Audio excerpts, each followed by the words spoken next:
Chapter 1. A ray of sunlight spilled in through the window. Jing Yunzhao frowned and slowly opened her eyes. She got up with a splitting headache, and her long hair flowed down her ears. Jing Yunzhao stared blankly. Who was playing with her again? Hadn't her long hair been cut clean by Qiao Hongyi a long time ago? Why was it still here? There was a faint fragrance in the air. Jing Yunzhao turned her head and saw a bowl of sweet porridge on the table. But when she saw it, her heart was violently shaken. This was the place where she used to live. In a clean bedroom, on the table was her favorite glazed vase with a few stalks of rich bamboo. On the bed was a blue gauze canopy. Everything in the room wasn't very expensive, but it was something she had when she was the happiest in her life. Jing Yunzhao was extremely alarmed. Her trembling hand picked up the mirror at the side. In the mirror was a familiar yet somewhat unfamiliar face. This was her, but it was her from many years ago. Could it be that she was reborn? Jing Yunzhao clenched her fists. The skin on her body, the calendar in the room, everything told her that her thoughts were correct. This was 10 years ago. She was only 15 years old. She clenched her fists. Everything in her previous life was like a nightmare, etched in her bones and engraved in her heart. Thinking of those, Jing Yunzhao's heart trembled. After a while, she got off the bed and opened the door. She saw a few familiar faces in the living room. When Jing Yunzhao saw the faces of her enemies, she only felt her blood flow faster, and she gnashed her teeth in hatred. There were 4 people sitting in the living room. 2 adults and 2 children. Her mother, Yi Qin, stepfather, Qiao Weimin, and a pair of fraternal twins, Qiao Hongye and Qiao Zizhou. In her previous life, she had always thought that Yi Qin was her biological mother. But later on, she found out that she was actually adopted.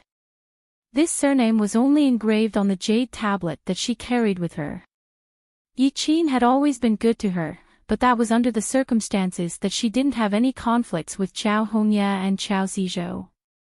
As for his stepfather, Qiao Weimin, Jing Yunzhao's eyes were filled with disgust and hatred. In her previous life, around this time, Yi Qin had passed away due to a serious illness. She had become an unwanted bastard in the family. Qiao Weimin was a lecherous man. Without Yi Qin as his wife, he had taken liberties with her. At that time, she was young and timid, so she could only hide from him and not report him. She had always thought that as long as she quickly went to university, she would be able to avoid this bastard. However, she did not expect that this man had no intention of letting her continue to go to school. In the name of her guardian, he ordered her to drop out of school and made her wash and cook for the 3 of them at home. She lived in fear at home for 5 years. Qiao Weimin didn't succeed in getting what he wanted, but because Qiao Weimin's intentions were discovered by Qiao Hongyi spread rumors everywhere, saying that she seduced her stepfather, causing her to have no reputation at all. Every time she went out, she would be pointed at by others. When she was 20 years old, she met a former classmate by chance. The other party was passionately pursuing her, and the whole town knew about it. She knew her own situation and was not prepared to accept it. However, the Qiao family did not let her off. In his fury, Qiao Weimin finally couldn't hold himself back and made a move on her. That night, in the process of resisting, she accidentally killed him. It was clearly legitimate self-defense, but Qiao Hongye and Qiao Zizhou inverted black and white, and she was forced to go to prison. And the person who pursued her so vigorously, after she went to prison, told her that he didn't like her at all. The only reason he did that was to provoke Qiao Hongyi. The only person he truly liked was Qiao Hongyi. Chapter 2. Thinking of the past, Jing Yunzhao couldn't wait to let these people get their retribution. But she was clear that she was still a little girl without any power. If she did anything rashly, she would be the one to get hurt. Sister, you're awake. That's great. Mom was so sick, I was really afraid that something would happen to our family. Chao Hongye pretended to be awake. Yi Qin's face was pale. She was beyond cure. If she remembered correctly, she passed away a few days ago. She was already preparing for her funeral. Yun Zhao, you're too insensible. Your mom is still sick, but you didn't stay at home to take care of her. Instead, you stayed with those hooligans. If it weren't for the police passing by, have you thought about what would happen to you? Qiao Weimin acted like a good father. Her fainting this time was all thanks to Chao Hongye. Although she was only 15 years old this year, she was already in high school in the county town. Yesterday was Friday. On the way home after school, she met a few hooligans who forced her to stay. They touched her in front of many passing students and pretended to be very familiar with her. Later, they took her to a small alley. At that time, if it wasn't for a policeman who happened to pass by, she was afraid that she wouldn't have been innocent at all. Originally, she didn't know that this was premeditated. It wasn't until after Yi Qin's death that she saw Chao Hongye and those hooligans communicating. Only then did she know the truth. Chao Hongye was younger than her by almost a year. She didn't expect that she would be so scheming and ruthless at such a young age. Dad, you also know that my grades are ranked first in the whole school. I'm miles away from the second place. Do you think that a student like me would have a relationship with those hooligans? It's obvious that those people are deliberately bullying me. Jing Yunzhao said without hesitation. If it was in the past, she would have endured and admitted her mistake. But now, since she wasn't prepared to get along well, why should she be so careful?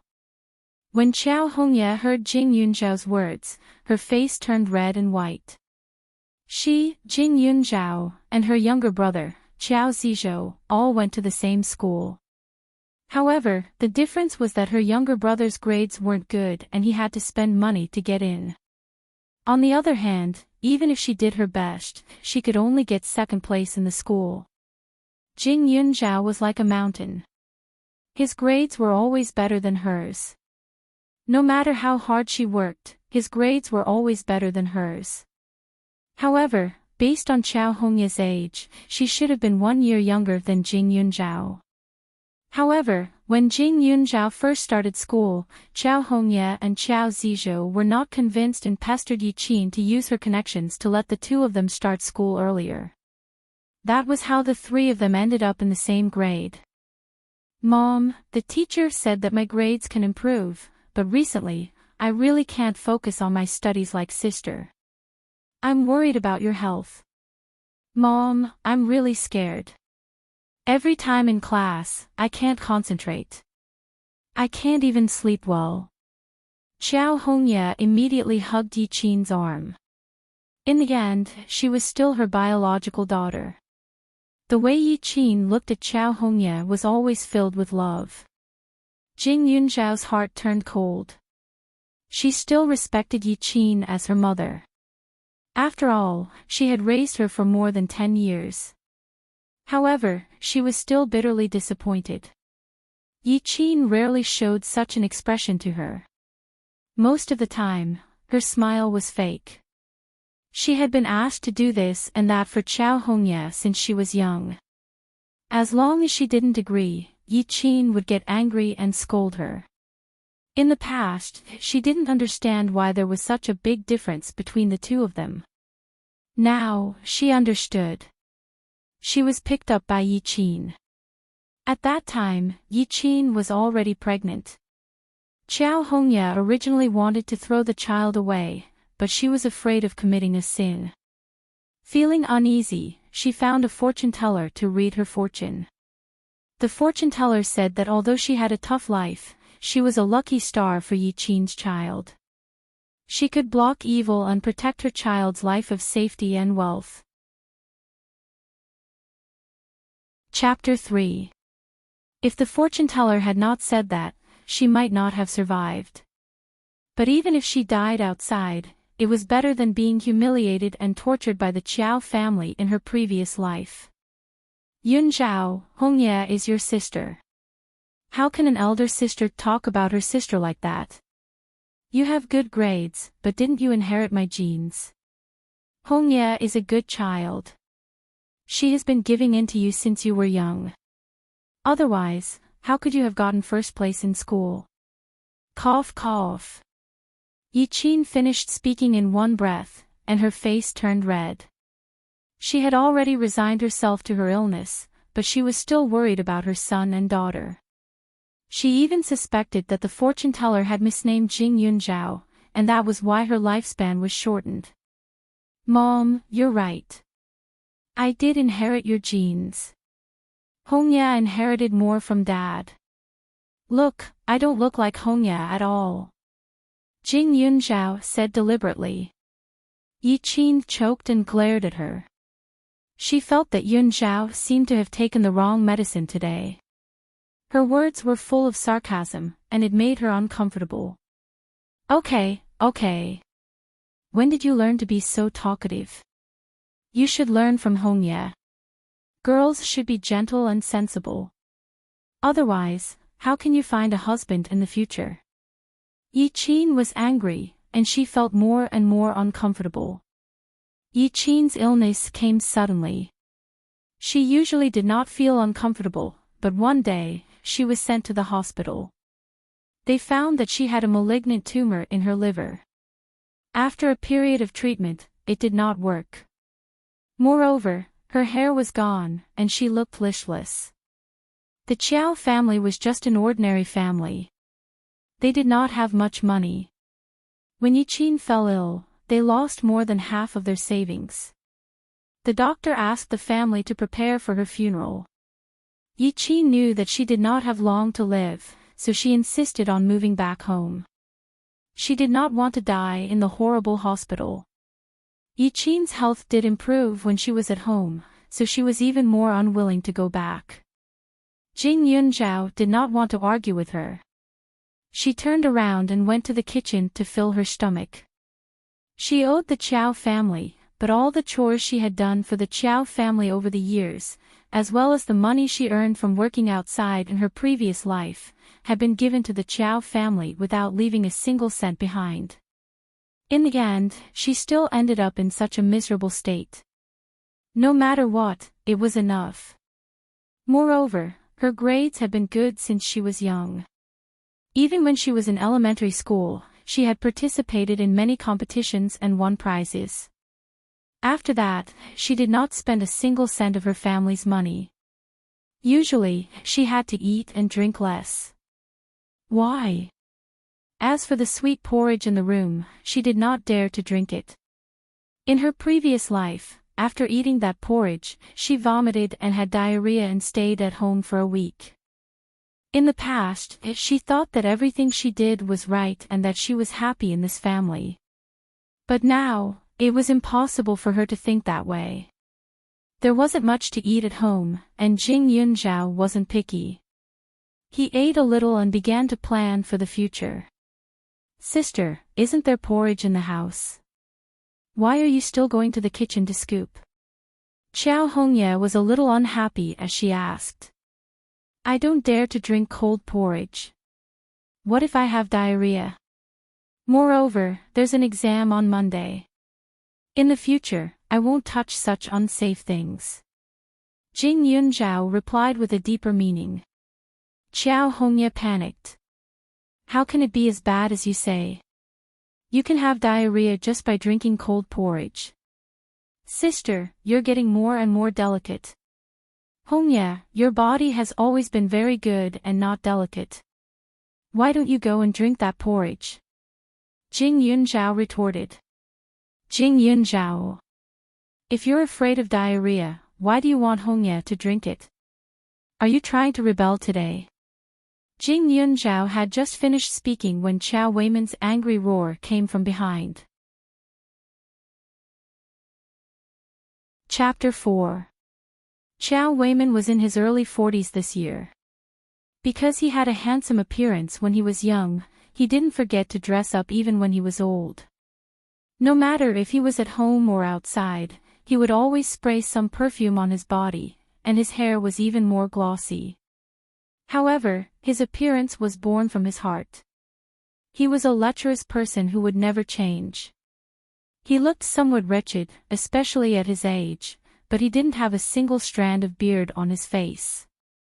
Coupled with his smile, he looked like a eunuch. "Dad, I was just asking sister a question out of goodwill. I didn't expect her to be so overbearing." Chao Hongye didn't mind adding insult to injury. Her parents had long told her about Jing Yunzhao's background. If she was really her sister, then so be it. However, she was just a plaything that her mother picked up from the outside. Her mother said that Jing Yunzhao was used to block evil spirits for her. Since that was the case, she should have the awareness of a servant. Why did she want to suppress her in every aspect? The teachers in the school all said that the two daughters of the Chao family were smart, especially Jing Yunzhao. Every time she heard this, her heart felt like it was being gnawed by thousands of ants. She hated that she couldn't tell everyone that Jing Yunzhao was just a lowly bastard. However, she knew that even if she said that, others would only say that Jing Yunzhao was strong and studious. She wasn't that stupid.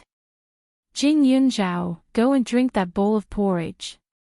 I've provided you with food and drinks. It's fine if you're picky, but you still bully your sister. You heartless ingrate," Chao Weimin said angrily. However, a strange feeling flashed through his heart. This girl was painstakingly raised by him. Back then, she was just a skinny and ugly little girl. He didn't expect that she would become more and more beautiful as she grew up. Jing Yunzhao was a little taller than Chao Hongye, but she was pitifully thin. However, she didn't neglect the areas that were supposed to be developing, so she looked exquisite.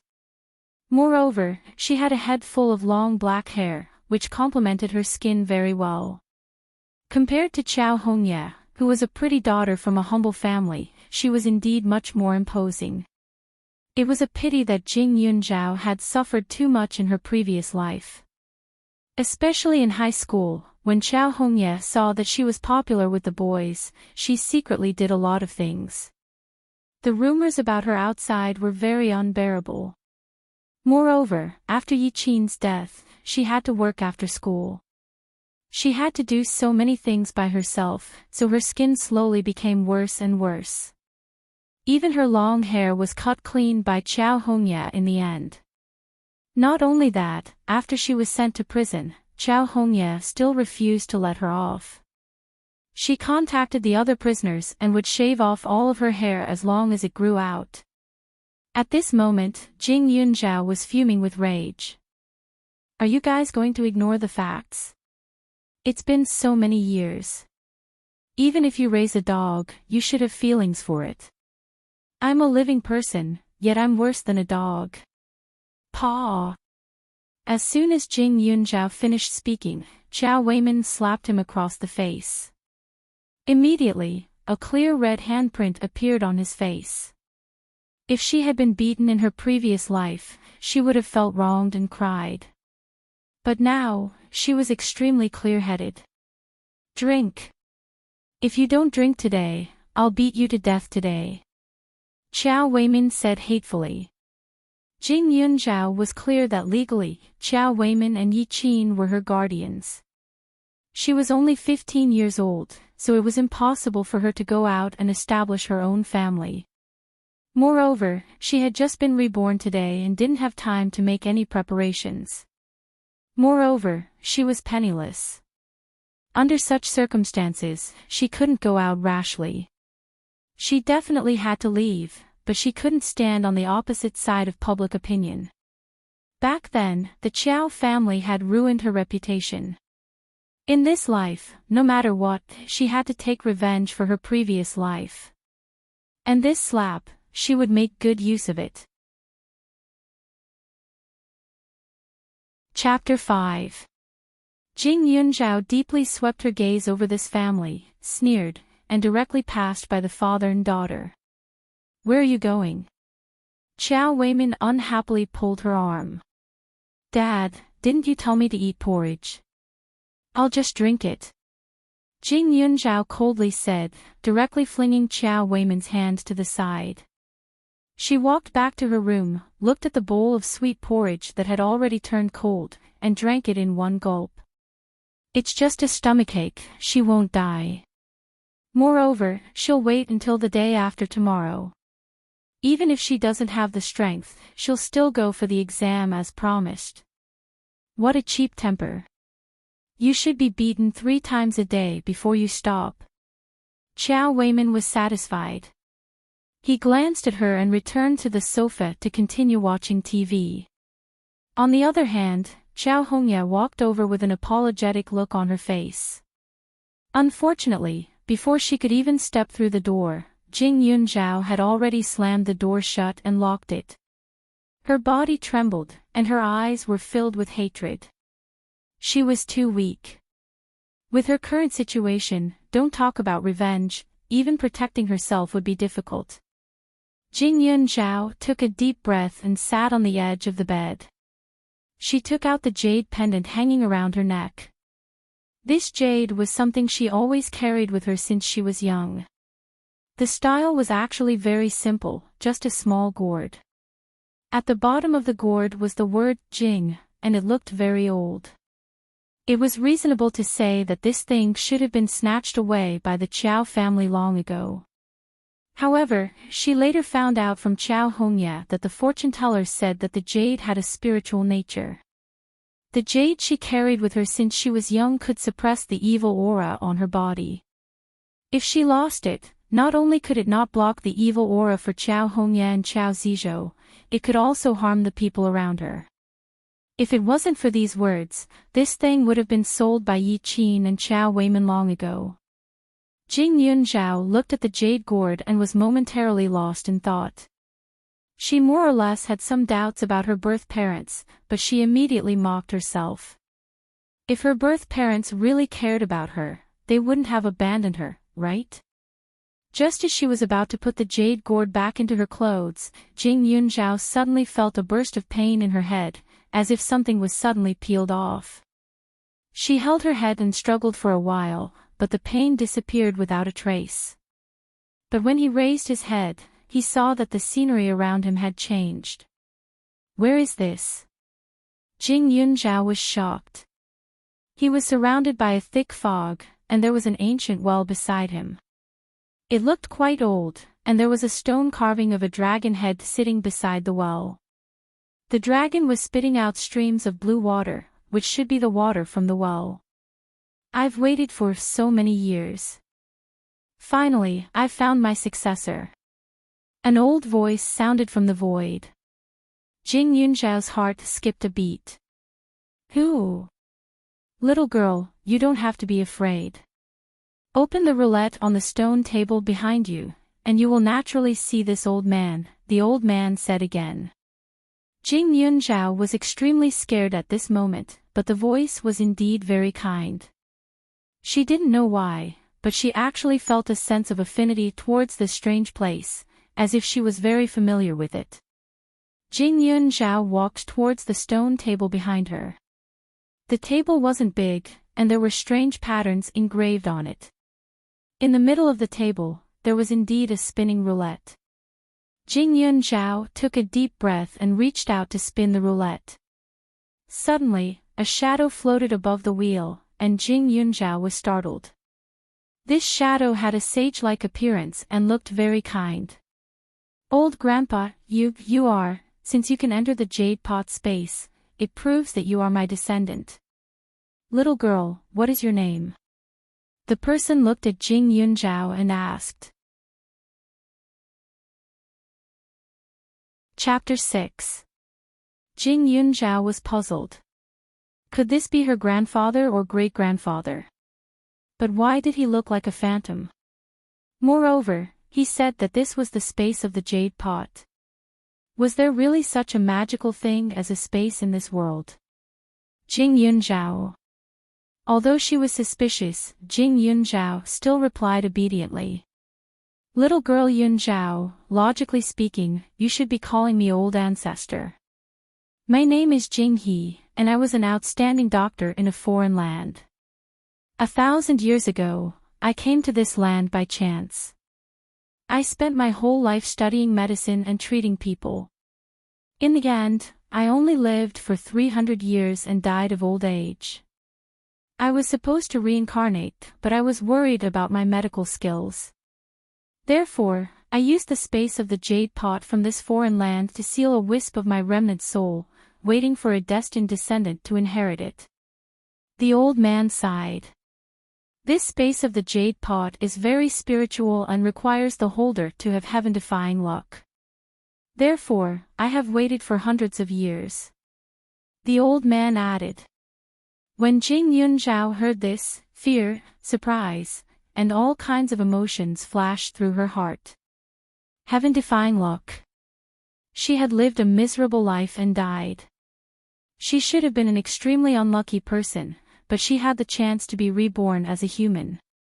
Was this the heaven-defying luck he was talking about? Gee, old grandpa, what you mean is, I'm the person you've been waiting for?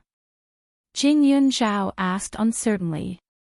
As for calling him old ancestor, she couldn't bring herself to say it out loud. That's right. This old man can see that your body is surrounded by positive yang energy. If this old man lived in a different world, your future would be limitless. However, in this place, I'm afraid that the opportunities for you to develop are few and far between. Yunzhao, are you willing to inherit this old man's medical skills? The old man asked. Jing Yunzhao was naturally willing. However, old grandpa, to tell you the truth, I have never studied medicine. She knew that most of the real national medicine practitioners started learning at a young age.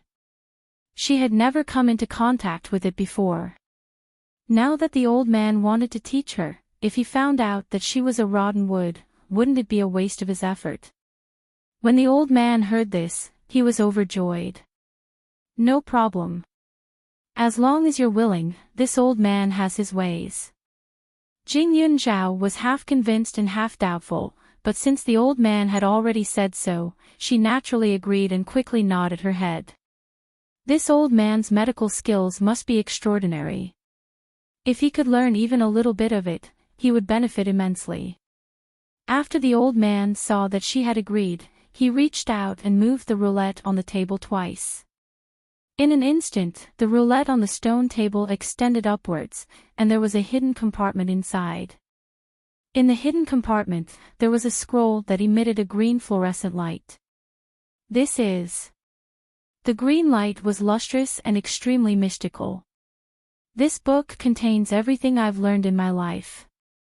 Don't think that this book slip is small and doesn't contain much content. This book slip is made from spirit jade that I brought from another world. There are a total of 99 pieces. Start reading from the first piece. Every time you take out a new jade piece, you have to drip a drop of blood into it. Then, these things will be engraved in your mind. You can only continue after you've completely absorbed and memorized everything, the old man explained. At this time, Jing Yunzhao's frightened heart had slowly calmed down. After all, she could be reborn. Was there anything in this world that was impossible? Thank you, Jing Yunzhao said gratefully. You're my descendant. There's no need to thank me. Remember, don't bite off more than you can chew. You can only absorb one piece at a time. Don't be greedy. Otherwise, your brain won't be able to hold so much information. You'll either be stupid or crazy. In addition, this space can be used to plant some medicinal herbs. The spring water has the effect of hastening growth, but it can't be taken out of the space or stored. As for the degree of hastening growth, it depends on the concentration of the spring water. Finally, and most importantly, people in this world are fickle. This jade pot cannot be known to outsiders, and you can't bring any outsiders in. Chapter 7. After the old man finished speaking, the shadow gradually faded away. Jing Yunzhao immediately had a bad premonition. She hurriedly knelt down and said, "Junior will definitely follow old ancestors' teachings. If I go against it, I will die a horrible death." "All right, I've already said what needs to be said. You're on your own now." "Oh right, the time in this space is 5 times slower than outside. You don't need to panic when you go out. As for the way in and out, it's simple. You just need to concentrate." After speaking, the shadow completely disappeared. Jing Yunzhao firmly remembered all the words in her heart. She kowtowed heavily towards the place where the shadow disappeared. The heavens took pity on her and allowed her to live a different life in this life. Pursing her lips, Jing Yunzhao stood up from the ground and followed the old ancestor's instructions. Sure enough, when she opened her eyes again, she was back in her room. However, at the same time, her stomach rumbled. She suddenly remembered the bowl of porridge she drank before entering the space. Her stomach was in turmoil. If she remembered correctly, she would have to endure the pain of diarrhea for the entire night. Moreover, she would have a fever the next morning because of the night's disturbance. She would fall ill for more than a week. Moreover, it was within this week that Yi Qin passed away.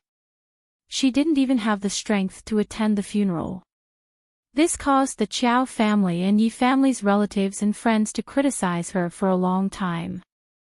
Later on, even when she was wronged, no one cared about her. Jing Yunzhao painfully clutched her stomach and rushed out of the room. However, she found that the bathroom was tightly shut. There was obviously someone inside. "Elder sister. Sorry, my stomach doesn't feel well. You can wait outside." Qiao Hongye's voice clearly carried a trace of a smile. In her previous life, she didn't make a fuss and drank the porridge, so this didn't happen. However, now, Jing Yunzhao had no other choice. She thought of the space and could only return to her room and enter again. However, in the space, the abdominal pain wasn't so obvious. After thinking for a while, Jing Yunzhao took out the bamboo slip and dripped a drop of blood on the first jade slip. In an instant, the green light gathered, and Jing Yunzhao suddenly felt her vision blur. It was as if words were constantly being arranged and combined. In the blink of an eye, they drilled into her mind, and there were many strange things in her mind. She had never felt that her brain could be controlled in such a way. Those words seemed to be more profound than anything else. As long as she thought about it, it would automatically appear. However, when he briefly recalled these things, his heart was truly shocked. No wonder the ancestor told him not to be greedy. This piece of spirit jade contained more than 1,000 books. Qiao Hongye's porridge was filled with some diarrhea medicine. Jing Yunzhao continuously searched through her mind and indeed found many treatment prescriptions. However, she still felt somewhat helpless in her heart. The prescriptions were all good stuff, but she didn't have anything right now. Where could she go to find the medicine? After finding it, he would even need a vessel to decoct the medicine in the space. Of course, she could buy the seeds, but the problem was that she was penniless. Distant water could not put out a nearby fire. Whether it was Chinese medicine or Western medicine, it was useless to her at this time. Jing Yunzhao's heart was in a mess, but he forced himself to think calmly. Sure enough, other things appeared in his mind. Acupoint massage. 5 fingers together, gently massage the abdomen, lower wrist, Tianshu, Guanyuan, Changyu, Shisanli, and other acupoints. Then, with his palm or thumb, he massaged the qi. Jing Yunzhao hurriedly followed the instructions in the jade until she felt that the area she was massaging was a little sore. Only then did she feel that the discomfort in her abdomen was a lot better. Her heart was filled with joy as she continued to massage. Not long after, she became calmer and more relaxed. Thinking of Chow Hongye, who was still waiting outside the bathroom, Jing Yunzhao smiled coldly. She liked to stay in the bathroom so much. Well then, it's best if she doesn't come out tonight. Chapter 8. Jing Yunzhao left the space and pretended to be anxious. She hurriedly went out and knocked on the bathroom door. Hongyi. Come out quickly. I can't take it anymore. Jing Yunzhao said deliberately. When Hongyi heard that, she refused to open the door. Sister, I think I ate something bad today. My stomach is really uncomfortable. You can go somewhere else to settle it, somewhere else. The Chiao family wasn't a rich family, and they only had one bathroom. How could Chow Hongyi not know the amount of medicine she put in? If she really went downstairs with her previous diarrhea, she probably wouldn't be able to walk far before her clothes would be dirty. Jing Yunzhao's stomach was fine now, so she naturally wouldn't be stupid enough to get angry with this kind of person. She only said outside, then. I'll wait for you. She was sure that as long as she said that, Chow Hongyi would definitely stay in the bathroom and refuse to come out.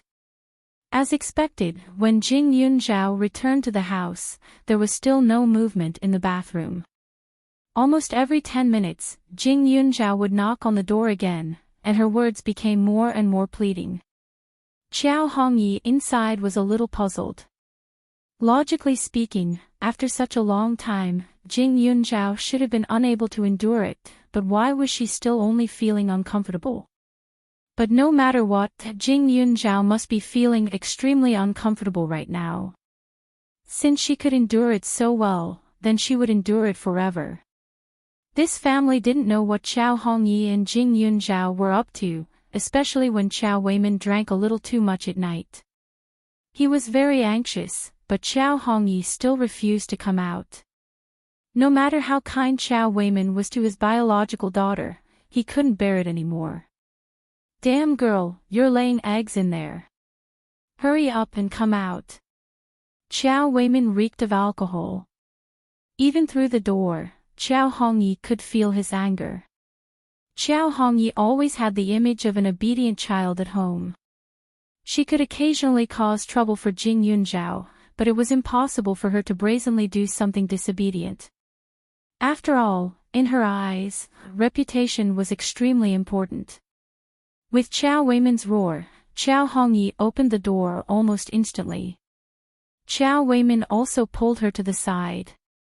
Chow Hongye's strength was weak, so she immediately hit the wall and fell to the ground. Her fall was not light. Hongye, what's wrong with you? Why can't you stand properly?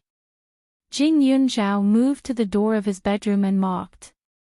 At this moment, Jing Yunzhao was calm and unperturbed, completely unlike the way he was begging her before. He looked as if he wasn't affected by that bowl of porridge at all, causing Chow Hongye to be stunned. She subconsciously asked, "Why are you fine?" "My stomach was a little uncomfortable just now, but it's fine now. As for you, you stayed in the bathroom for so long. Is there any special reason?" Jing Yunzhao sneered. When Chow Hongye heard this, she stifled a breath of air in her chest. She stumbled to get up from the ground and ran into her room. It was only a few steps, but she almost fell again. But it was no wonder. She had stayed in the bathroom for a few hours. It would be strange if her legs were still nimble. Jing Yunzhao looked at her sorry state, and a cold light flashed across his eyes. This was just a small fight, and it would never be enough. The night was as usual. Occasionally, Yichin's painful moans due to her illness could be heard from the master bedroom. There were moans and Chow Weimin's snoring, but Chow Hongyi surprisingly didn't move. Yichin's illness was currently not within her capabilities, so Jing Yunzhao didn't think of treating her illness. That night and the next day, she stayed in the space, carefully reading the contents of the medical book she had previously absorbed. Chapter 9. Even for a newbie like Jing Yunzhao, the basics of medicine were a bit difficult. Fortunately, those things were already engraved in her mind. Whenever there was something she didn't understand, she just had to think about it carefully and the explanation would automatically appear in her mind. One day and one night had passed in the outside world, but 5 days had already passed in the space. Jing Yunzhao felt that after absorbing the spirit jade, her understanding had improved a lot. As a result, her progress was also very fast. She could no longer be considered to be ignorant of some simple medicinal herbs. Monday was the day to return to school. Jing Yunzhao and the Qiao siblings went to the same school, and this school was one of the best in the whole of Huaning County. Jing Yunzhao lived in Ning County town, and the number of students who relied on their own ability to get into this school was pitifully small. However, Jing Yunzhao was admitted with high scores. Not only was she exempted from all tuition and miscellaneous fees, she also received a generous scholarship. Her reputation was also very resounding. From the town to the county town, it was more than an hour's drive. Jing Yunzhao wore a mask along the way, and her long hair was a bit messy. The clothes she wore were always discarded by Qiao Hongye. She didn't need to specially disguise herself. As soon as she entered the school, there were people pointing and whispering. However, Jing Yunzhao knew that these people's reactions weren't because of her current outfit, but because of the fact that she was with those hooligans 2 days ago after school. Jing Yunzhao. The teacher wants you to go to her office before the exam. As soon as she entered the class, someone said mockingly. Jing Yunzhao had already guessed it in her heart. In her previous life, she had a stomachache. After Yi Qin passed away, she had no choice but to drop out of school. This led to this matter becoming a stain on her record, and she didn't have any chance to explain it. However, her class teacher was actually more concerned about her. She didn't believe that she was such a person. Unfortunately, when she dropped out of school and the teacher came to persuade her, there were too many rumors in the town, so she had no choice but to believe it. Jing Yunzhao didn't stay and turned to leave. Behind her, the mocking and ridiculing voices of her classmates suddenly sounded. Tisk, pretending to be virtuous. You didn't see how intimate those hooligans were with her on Friday. Also, I heard that she usually relies on those hooligans to bully her sister. Aren't they sisters? That's impossible. What do you know? Jing Yunzhao is his mother's burden when she got married. They don't have the same father. Also, look at her. Does she look like an elder sister? Every time during the exam, he had to leave Qiao Hongye in the dust. I've never seen anyone more shameless than her. Jing Yunzhao had heard such words many times in the past, but he pretended not to hear them. Because today was the monthly exam, the office was filled with students' books. The teachers were also very quiet. The moment Jing Yunzhao entered the classroom, a few teachers secretly looked at him. Jing Yunzhao was in class 1. The head teacher was a female teacher with the surname Jean. She wore a pair of glasses and had short hair. She was quite young, about 28 or 29 years old. Upon seeing Jing Yunzhao, Teacher Jean also revealed a complicated expression. She pushed up her glasses and waved at her, indicating for her to come over. Teacher Jean, Jing Yunzhao greeted politely. Teacher Jean sighed, Jing Yunzhao, do you know why I'm looking for you? I have a rough idea, but Teacher Jean, I also have something to talk to you about. Jing Yunzhao said as he took off the mask on his face. Half of his face was still red and swollen. It was obvious that he had been beaten up. Teacher Jean was shocked. What happened to your face? A good student was beaten up. Who did it? How could this be? Chapter 10. Qiao Weiman had used a lot of strength when he hit her. If it wasn't for the fact that she had been hit a lot since she was a child, she probably wouldn't have been able to take it. She didn't do anything for the past 2 days at home so that the teachers could see her face clearly. Moreover, in the space, the pain on her body would lessen, but the injuries on her body would remain the same. That was why it was so eye-catching. "Teacher, I was stopped by a group of hooligans when I left school on Friday night. They surrounded me and didn't let me go. They pretended to be very familiar with me and then dragged me to a small alley. Fortunately, a policeman passed by. Otherwise, I don't know what would have happened. However, it was my bad luck that I was targeted. Other than those hooligans, I don't blame anyone else. But I don't know who spread the rumors in school that I hooked up with a group of hooligans. Then the injuries on your face were caused by those people?" Teacher Jean frowned and asked. The injuries weren't light. It had been 2 or 3 days. Not only were they red and swollen, but there were also faint bruises. It could be seen that the person who hit her was ruthless. "No. At that time, those people scared me. In the end, I fainted. This injury..."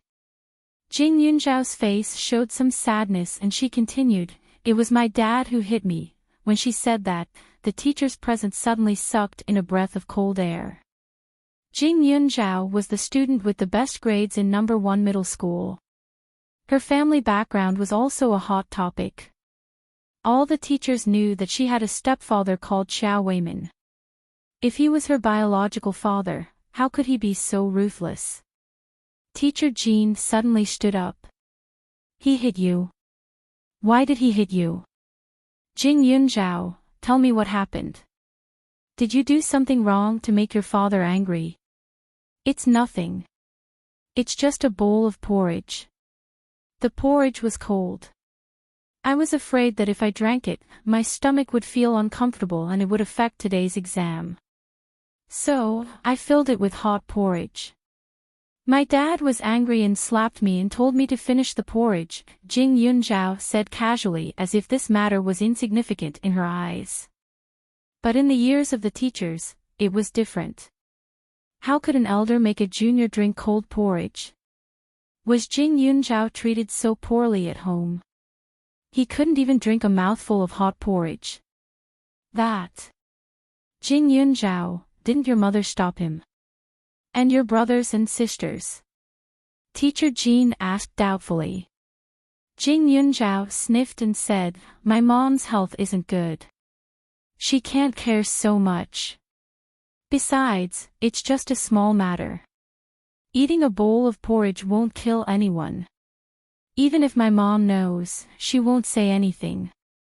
Miss Jean, I'm already used to the things happening at home. It's fine.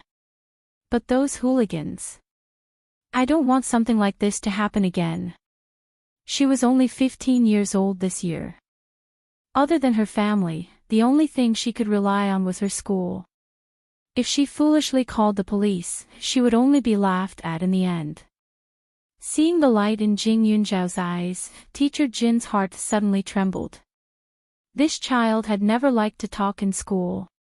For some reason, the students had a lot of gossip about her. Most of them said that she was arrogant and so on. But strangely, the teachers in school liked her very much. She was quiet and hardworking. They had never seen her bully or despise anyone. If it weren't for her outstanding grades, she probably wouldn't have made her presence felt. "Don't worry. The school won't sit by and do nothing about such a big matter. Go back and prepare for the exam. I'll discuss it with the headmaster. We'll definitely call the police. The same thing can't happen again." Chapter 11. Jing Yunzhao hurriedly nodded at Teacher Jin's words. However, before she could walk out of the office, the phone on Teacher Jin's desk rang. Hearing the voice on the phone, Teacher Jin's face darkened.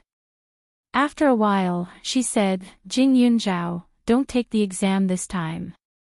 Call your sister and go to the county hospital together. Your mother's condition isn't good right now. Jing Yunzhao was also stunned. She didn't expect Yi Qin to have an accident so early. In her previous life, she couldn't come to school. Naturally, only Qiao Hongye was informed. She had a fever and was in a daze at home. She didn't even know what was going on outside. She originally thought that it would take a day. Now, it seemed that Yi Qin didn't pass away immediately after being admitted to the hospital. Thinking of Yi Qin, Jing Yunzhao's heart was filled with mixed feelings. No matter why Yi Qin took her in, she had raised her for so many years. In the past, she had always thought of Yi Qin as her biological mother. Therefore, there was still a mother-daughter relationship. In the entire Qiao family, she only had resentment towards Yi Qin. Jing Yunzhao didn't dare to stay. She hurriedly went to the next class to call Qiao Hongye. Seeing her like that, she couldn't help but think of her previous life. After she fell ill, Qiao Hongye excitedly went to take the exam. She thought that she would definitely get first place this time. She didn't expect that she wouldn't be able to take the exam as she wished. That kind of feeling made Qiao Hongye angry for a long time. The county hospital wasn't far from the school. When Jing Yunzhao and Qiao Hongye arrived, Yi Qin was lying on the bed with a gloomy face. It seemed like she could die at any time. Qiao Weimin's face was gloomy. The moment he saw Jing Yunzhao, a trace of deep meaning flashed across his eyes. Hongye, I'm afraid your mother won't be able to make it this time. Qiao Weimin whispered. Jing Yunzhao was somewhat mocking in her heart. Yi Qin's illness had been going on for quite some time. It had cost the family a lot of money and tormented the old and young in the family. In terms of grief, she had already recovered a few months ago when she was found to be sick. Now, the three of them were probably relieved. They couldn't wait for Yi Qin to die, right? Dad. I know a prescription. If you try to boil the medicine, maybe it can help Mom recover a little. Jing Yunzhao thought about it and said. When she was in the space, she spent a lot of time looking for a prescription. However, she couldn't find a complete treatment method in the first piece of spirit jade. She could only roughly understand the cause of the disease. At most, she could adjust the mechanism so that she wouldn't die so quickly. Although she couldn't cure the root of the problem, with her current learning speed, as long as she worked hard, there was still a chance for her to completely cure Yi Qin's illness. After all, not only did the old ancestor have 300 years of medical experience, but he also came from a different world. She could tell from the things in the spirit jade that his methods were probably more miraculous than the average doctor. You? What the hell do you know? I think you're asking for a beating. How could Qiao Weimin listen to her? He raised his hand and was about to hit her again. Stop. A familiar voice came from the door of the ward. Teacher Jean hurriedly dragged Jing Yunzhao over. Mr. Qiao, you are an elder. How can you hit people for no reason? She was worried just now, so she followed behind. She didn't expect Qiao Weimin to really be like this. He was going to hit her just because of a disagreement. Although Jing Yunzhao's words couldn't be trusted, her mother was seriously ill. She was probably desperate. Her filial piety was commendable, but she still had to be hit. What kind of rule was this? Qiao Weimin also cared about his face. He glanced at Teacher Jean and withdrew his hand. Teacher Jean, this little girl always likes to talk nonsense. If you don't hit her, she won't learn her lesson. Chapter 12. Dad, I'm doing this for Mom's good. If you don't trust my prescription, you can take it to the doctor. If they say it's not effective, then it's not too late for you to say that. Jing Yunzhao said. She saved Yi Qin to repay her for bringing her up. If she saved her and Yi Qin was still the same as before, then she wouldn't care about the so-called feelings of bringing her up anymore. Chow Weimin snorted when he heard that. Not to mention that this brat's prescription was unreliable, even if it could really save her, he wouldn't agree. Yi Qin's illness had been dragging on for more than a day or two. He had spent more than 200,000 yuan on it. If she was half dead, who would pay for the rest of the money? He married a wife who would give birth to his children and warm his bed, not a sick person who would drag him down. Enough. You're getting better at bullshitting. Get out. Chow Weimin didn't want to give Teacher Jean any face and shouted directly. The ward was supposed to be quiet. When he shouted, the people around him shook their heads. Jing Yunzhao took a deep breath. She knew that there was no point in staying here, so she simply left the ward. Jing Yunzhao, you're so young. What prescription did you bring? You weren't lying just now, were you? Teacher Jean asked unhappily. How about this, teacher? Come with me to the doctor. The doctor will decide whether I'm lying or not. After Jing Yunzhao finished speaking, she didn't wait for Teacher Jin's response and directly dragged her to the doctor. Yi Qin's attending doctor was a Western doctor. He might not be able to understand the prescription, so Jing Yunzhao went to the hospital's most famous traditional Chinese doctor. The traditional Chinese doctor was in his 60s or 70s and had a reputation. Jing Yunzhao had seen him when she came to the hospital with Yi Qin. Yi Qin had also come here to see him when she was anxious. The traditional Chinese doctor also gave her a few prescriptions, but at the same time, he told her that the illness needed 30% treatment and 70% recovery. Yi Qin was afraid that she would die too early. After a few days, she didn't believe it and turned to Western medicine. When she knew that Western medicine couldn't save her, she came back. However, she had already missed the opportunity to treat her and the traditional Chinese doctor couldn't help her. Young lady, you look very familiar. The old Chinese doctor glanced at her and asked. Dr. Gan, I'm Jing Yunzhao. My mother is Yi Qin, the one who came to see you before. Jing Yunzhao took out a piece of paper from his pocket and explained, it's like this. My mother is in critical condition right now. I've found a prescription, and I want you to see if it can improve her condition. Dr. Gan looked at him curiously. Strange things happened every year, but this year, there were more than usual. Usually, there were many people who came to him for treatment, but this was the first time someone had asked him to look at a prescription. However, he also remembered this girl. She was a very filial child. When her mother was hospitalized, she was busy taking care of her and left a deep impression on the doctors in the hospital. The old man took the prescription and opened it to take a look. However, the moment he took a look, his face froze.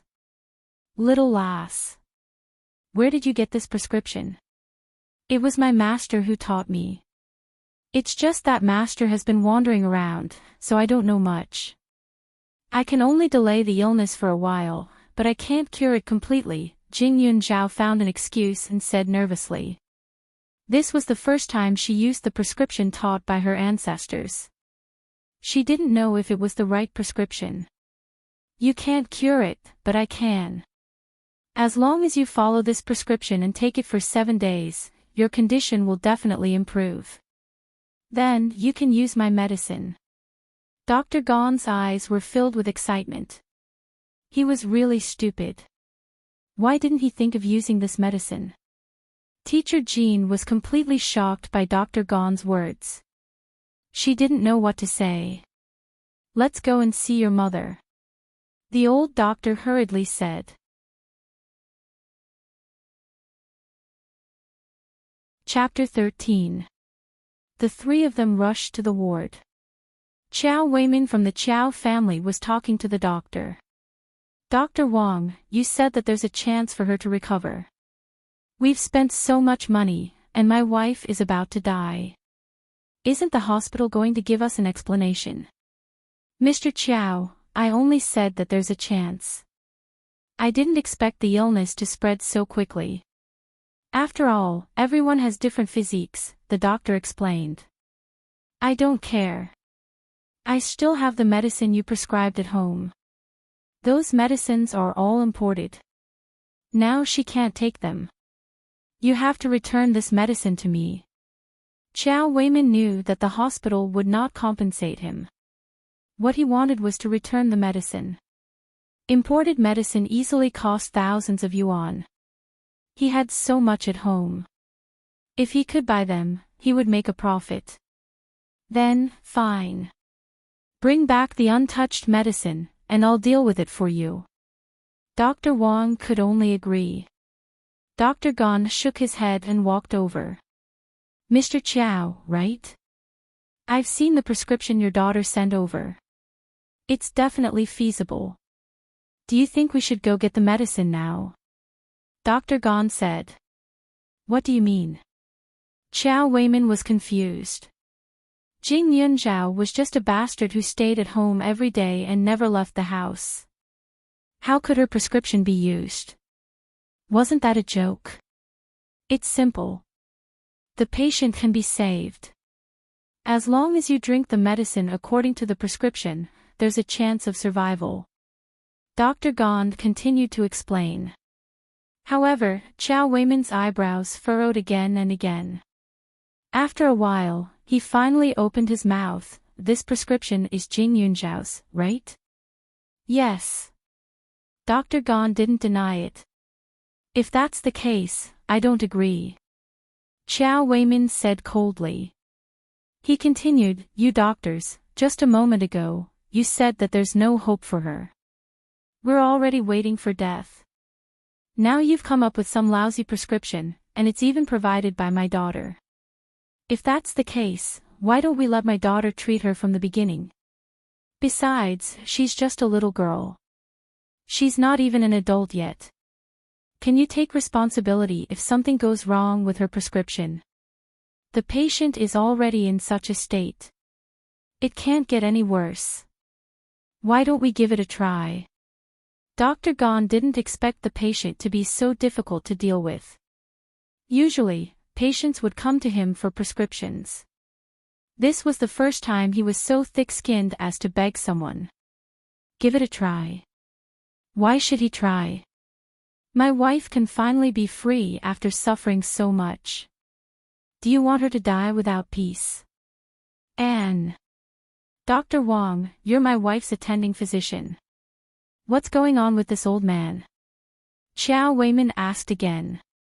Dr. Wang was a young doctor who had just returned from studying abroad. He had a bright future ahead of him, but at this moment, he was also a little unhappy. After all, this patient had been sentenced to death by him. If he was saved by someone else, wouldn't his reputation be ruined in the future? Dr. Gon, I respect that you are an elder, but isn't this a bit against the rules? Moreover, the family members have already said that they don't need it. If you continue to insist, it wouldn't be too good, right? Dr. Wang said with a smile. Dr. Gon was filled with anger. He had never seen such an unreasonable family member before.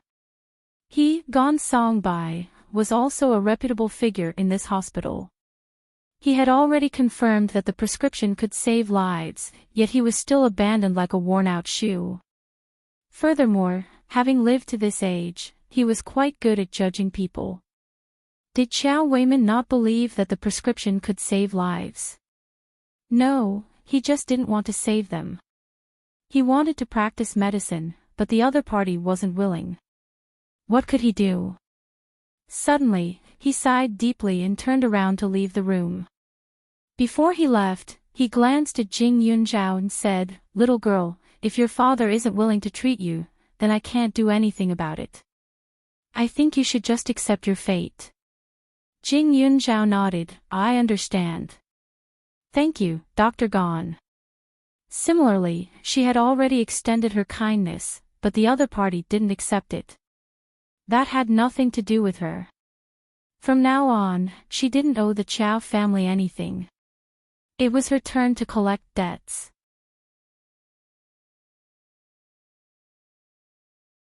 Chapter 14.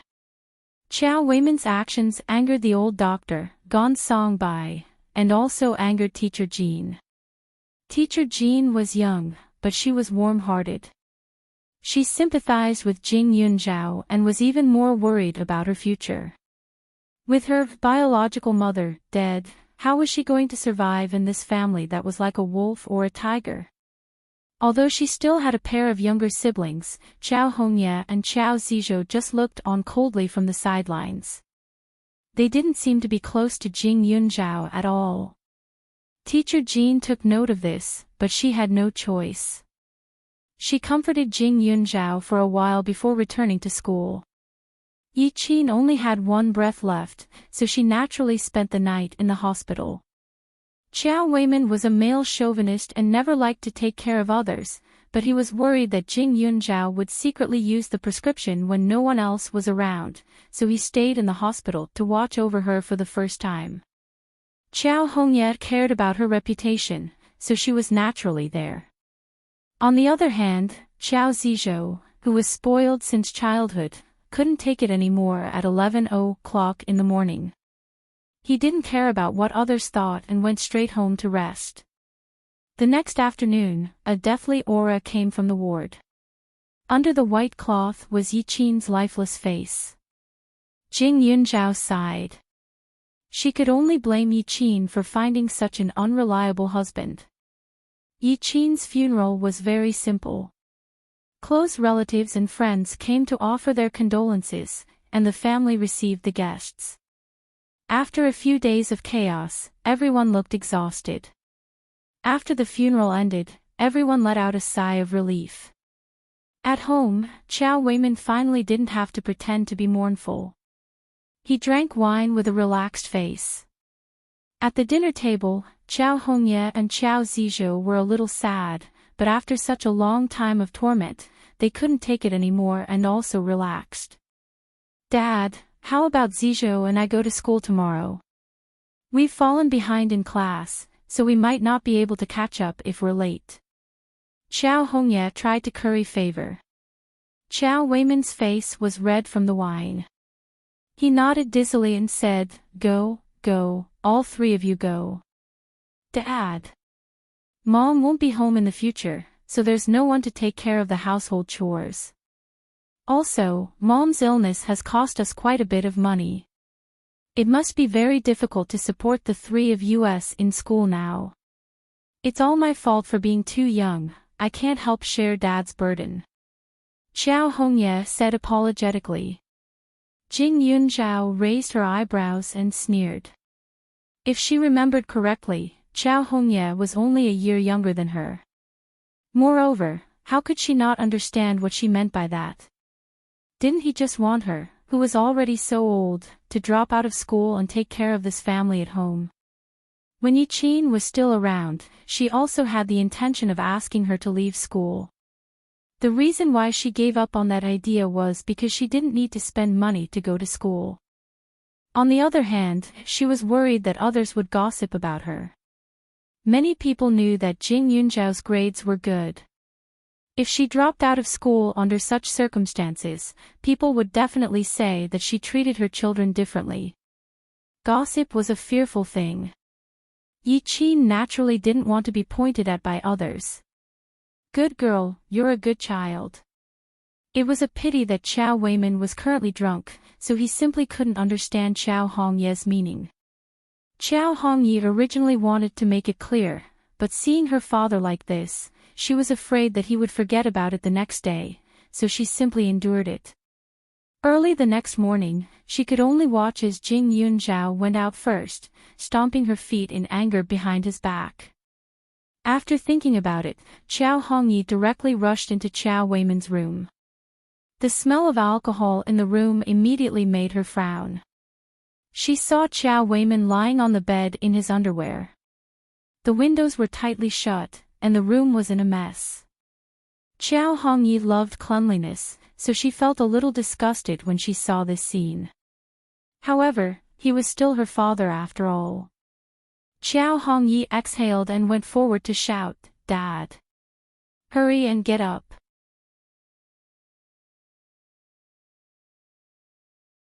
Chapter 15. Chow Weiman's head felt like it was going to split open, and he was a little irritated. Damn brat, calling my soul so early in the morning. If you have something to say it quickly, don't disturb my sleep. Chow Hongye felt sullen in her heart, but she couldn't do anything to Chow Weiman. She could only brace herself and say, Dad, Sis and I took leave for so many days, and we didn't need to go to class today. As long as we could go to school at night, it would be fine. But Sis left so early, do you think she went to see those hooligans again? Chow Hongye had been taking leave at home, but she didn't know that those hooligans had been arrested yesterday. The school didn't inform Jing Yunzhao because she had just lost her mother, and because she was a student. But as long as she arrived at school, the teacher would definitely take her to the police station to identify the hooligans. Chow Weiman opened his eyes in a daze. You said your sister already left. Chow Hongye quickly nodded. It's only 7:00 now. Even if she took a leisurely ride to the county, it wouldn't be past 9 o'clock. Dad, do you think Sis fell in love with one of those hooligans? Otherwise, why would she be in such a hurry to leave? Oh right, rice isn't cooked. For so many years, Jing Yunzhao was the one who took care of the family's meals and chores. But these days, it was very strange. Because there were more people coming to the house recently, Jing Yunzhao cooked the meals as usual, and it was done very well. Her relatives and friends all praised her, but she didn't do the chores. Because there were so many things to do, she and her father didn't care. But today, it was serious. Jing Yunzhao woke up at 5 or 6 o'clock and went to the kitchen. She thought that she would be able to eat a hot meal after waking up, but she didn't expect that there wasn't a single drop of porridge left in the pot. Jing Yunzhao only made enough porridge for herself. Not only that, the clothes she threw to Jing Yunzhao last night were all left at the door today, and Jing Yunzhao actually didn't wash them for her. Compared to before, this difference was hard for Chow Hongye to bear. Let alone Chow Hongye, even Chow Zizhou, who rarely paid attention to Jing Yunzhao, couldn't stand it and cursed a few times in the house. When Chow Weiman heard this, his mind cleared up. With a gloomy face, he said after a while, Hongyi, go and prepare the meal first. As for that girl Yunzhao, I will definitely beat her to death when she comes back. You're dating a hooligan at such a young age. You don't learn anything good. When Chow Hongye heard that he wanted her to cook, she was a little unhappy, but after thinking about it, she took advantage of the situation and said, Dad, the people at school are all saying that Big Sis is being kept by those hooligans. Seeing her fall so low, I feel really sad. How about you let her go home and reflect for a period of time, and let her draw a clear line between her and those hooligans? Chow Hongye's heartbeat quickened. Even in her dreams, she wanted Jing Yunzhao to return home. Without Jing Yunzhao, she would be the number one in the entire school in both name and in reality. No one would say that she was inferior to that bastard. When Chow Weiman heard this, he glanced at his daughter. No one knew what he was thinking. After a few seconds, he nodded and said, Your suggestion isn't bad. I raised that girl for so many years. I didn't send her to school so that she could seduce men. I'll accompany you to school in the afternoon and bring her home on the way. Chow Weiman couldn't help but think of that delicate and exquisite figure. He actually felt an unbearable impulse in his body. His wife was dead, and in the future, he would definitely marry a second wife. However, he was also clear in his heart that the woman he would marry would definitely not be young and pleasant. Moreover, he raised Jing Yunzhao for so many years. No matter what, he shouldn't let others take advantage of him. Even if he couldn't do anything, he could at least watch at home.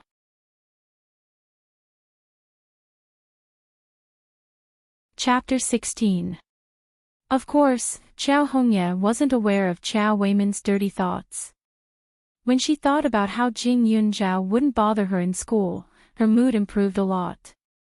She even obediently made breakfast according to Qiao Weiman's request. However, Qiao Hongye had never done any household chores, so the food she made was naturally hard to swallow. She was once again reprimanded by Qiao Weiman. At this time, Jing Yunzhao had already arrived at the county town. Other than the money for the ride, she only had a few dozen yuan. Her scholarship was limited, and her family didn't give her any living expenses. Occasionally, she would tutor primary school students or junior high school students to earn some extra money, but her life was still tight. However, this time, she found a way to earn money. These few days, her family was extremely busy with the funeral. Many fruits at home were wasted and spoiled. She took advantage of the time when the Qiao family members weren't around to save the apple and orange seeds. At night, she entered the space to try planting them. The results were pretty good. The water flowing from the dragon head statue in the space had a hastening effect, but the degree had to be controlled every time.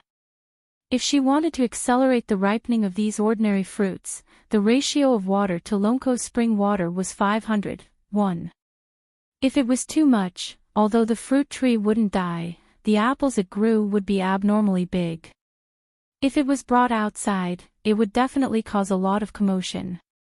Moreover, she originally thought that the water flowing from the dragon head statue was well water, but after experimenting, she found out that it wasn't. The water in the ancient well was very ordinary, and could be directly used for drinking. There was no need to go outside to get water from other sources. It was very convenient.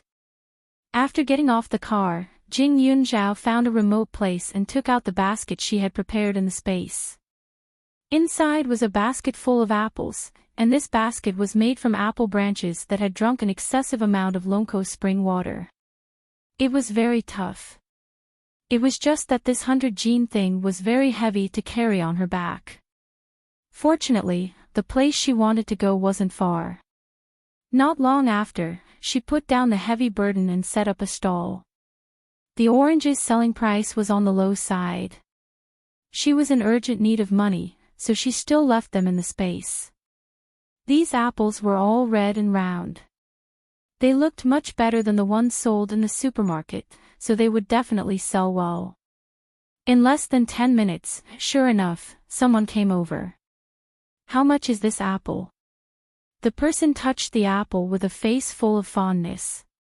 He leaned closer to smell it and felt that this apple had a sweet and fresh smell. It was not like other apples that were stained with all kinds of pesticides, and the color of the apple was a little strange. All the necessities of the Qiao family were purchased by Jing Yunzhao, so he knew the general price. "Auntie, the apples are 6 yuan per kilo." Jing Yunzhao smiled and said politely. Although it wasn't cheap, the quality of the apples was good. At the same price, it was much better than other apples.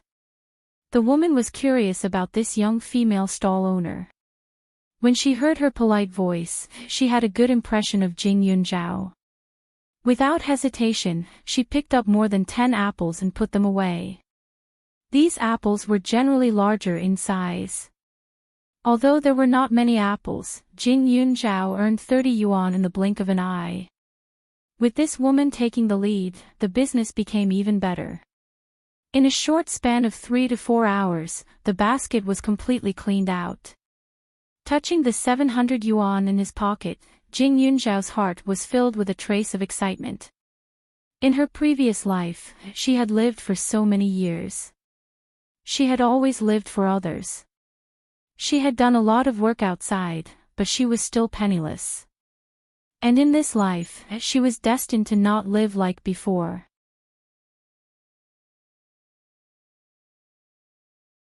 Chapter 17. Under the envy of the stall owners, Jing Yunzhao packed up her things and left. She was clear that she was still a child. This method of earning money was fine once in a while, but if she continued to do it for a long time, it would definitely attract the envy of others. However, in the book given by the ancestor, there was a cultivation method for cultivating one's body. She had practiced in the space for a few days, and her physique had improved a little. However, it was still not enough to protect herself, so she still had to be careful. Little girl. Were you the one who sold the apples just now? Jing Yunzhao had only taken a few steps when she heard a familiar old voice from behind her.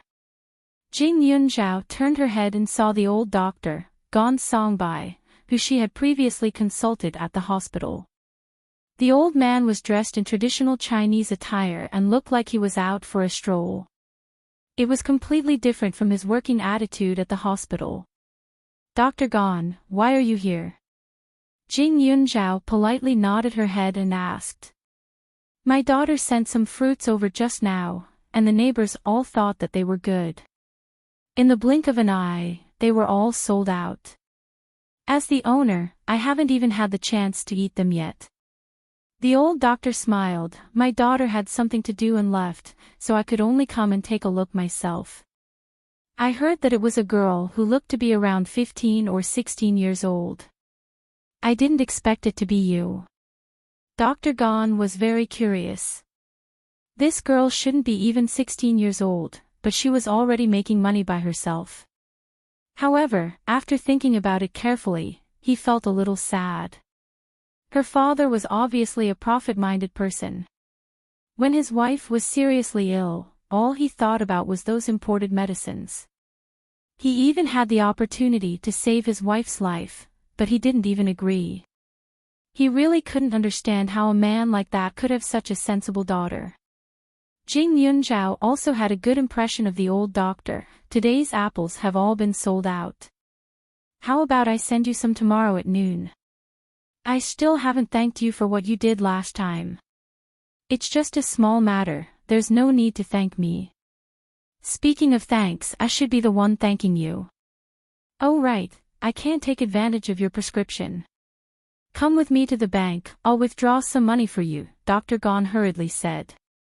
This prescription was extremely precious to a traditional Chinese medicine practitioner. Moreover, if that prescription was used well, not to mention money, it could also earn a lot of reputation.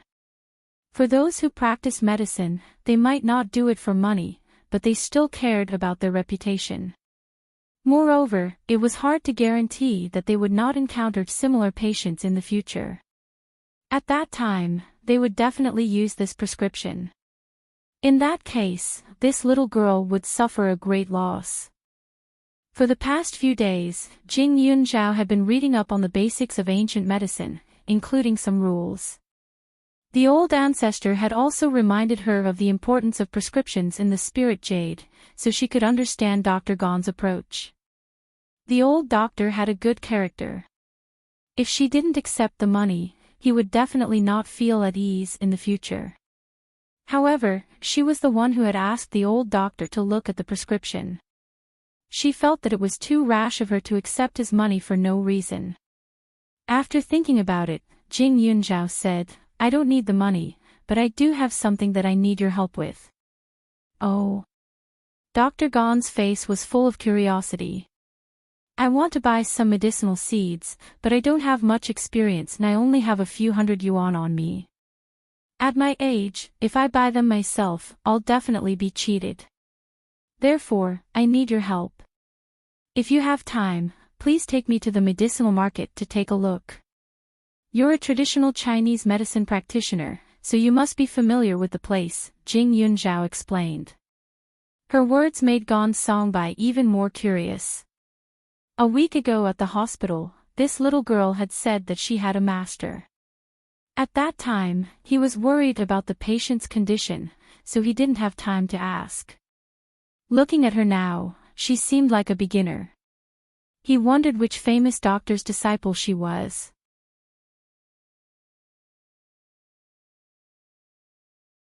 Chapter 18. However, no matter who it was, the other party's medical skills were definitely not low. Otherwise, they wouldn't be able to write such a prescription. A famous teacher produces a brilliant student. Even if she was a novice, this girl must have some outstanding points. Gong Songbai was interested. How could he refuse? He immediately agreed. The medicinal herb market in Huaning County wasn't big, but it had all the essentials. Inside, there were all kinds of seeds and seedlings. The old and the young sat for half an hour before they arrived at this somewhat remote market. A fresh smell hit them in the face. This market was under a bridge facing a long river. In addition to medicinal herbs, there were also all kinds of flowers and birds. It was very lively. The old doctor was indeed familiar with the place. He took her to admire the scenery along the way, but didn't stop for too long.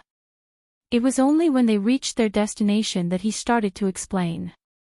This shop owner's ancestors were in the medicinal herb business. He also concocts his own medicinal herbs. However, business isn't good nowadays. Unless you specifically ask him to concoct something, he usually doesn't do those things. He even does some flowers and plants on the side. Although this shop looks a bit messy, I guarantee that the things inside are much more complete than other places. Gong Songbai smiled. Jing Yunzhao carefully observed the shop. Compared to other shops, this shop looked a little old-fashioned. The things placed in the shed outside the shop were all arranged neatly. More importantly, the shop owner seemed to have a clear understanding of the characteristics of plants. Some herbs with conflicting scents would be separated. What he cared about wasn't the overall beauty of the shop, but the medicinal properties. Just by looking at this point, Jing Yunzhao knew that Dr. Gon's judgment was right. Uncle Gon, what would you like to buy this time? The shop owner came out at this time and asked with a smile. Jing Yunzhao was also a bit surprised. Based on his understanding of medicinal properties, she thought that he would be an old man. She didn't expect this person to be so young. He looked like he was only 30 years old. This time I brought a little friend to take a look. Whether she buys or not is up to her. Gong Songbai explained. When he said that, the shop owner looked at Jing Yunzhao curiously. His eyes also lit up. The girl's skin was fair, and her long black hair was tied up high, revealing her smooth forehead. She gave off a clean and energetic feeling. The key was that although this girl was a little too thin, she was good-looking and tall. She looked very elegant. Jing Yunzhao was not afraid. I want some commonly used seeds, such as Nidium, Sephora, Rhubarb, South Star, Fangfeng, and others. My master likes to plant these things, but he doesn't need a lot. You can take me to pick them myself. She couldn't say that she planted it herself. After all, although the Chow family lived in town, they didn't even have half a mu of land at home. When Chow Weiman was young, he had invested in a small factory. He was a partner and usually had nothing to do. Every year, he had a good income, but it was not a lot. Having a master to attract the attention of others was better than standing out on her own. Otherwise, if people knew that she had a magical space, she was afraid that she wouldn't be able to see the sun rise the next day. The ancestor had warned her for a reason. The shop owner's surname was Liu. When he heard this, he quickly led Jing Yunzhao into the shop. There were rows of hemp bags in the shop. Inside them were seeds of different sizes. Inside each bag was a sign with the name of the seed. It was currently spring, so most of the seeds here were in the planting season. Therefore, Jing Yunzhao didn't have to worry too much about purchasing them. The way she looked at them seriously made her look like a medical fanatic. Dr. Gond admired her even more. Unfortunately, such a good girl already had a master. He couldn't help but feel a little jealous.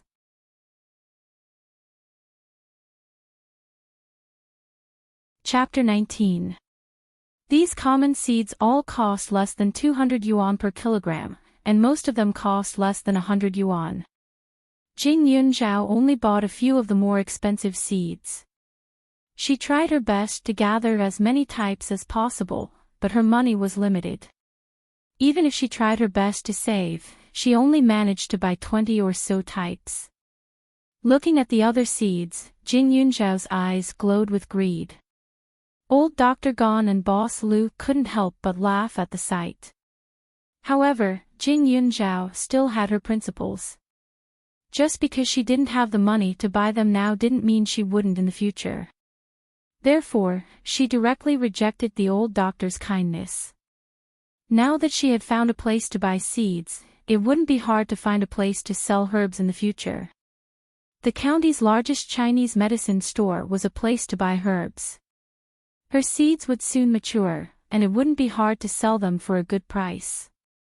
After solving her urgent problem, Jing Yunzhao felt a lot more relaxed. After parting ways with the old doctor, she secretly hid the seeds in her space and went directly to school. Teacher Jean said that she would call the police about the hooligan incident. Logically speaking, there should be a response by now. After the exam, the school was quiet and had a more relaxed atmosphere. However, wherever Jing Yunzhao passed by, the people around her still had a strange expression on their faces.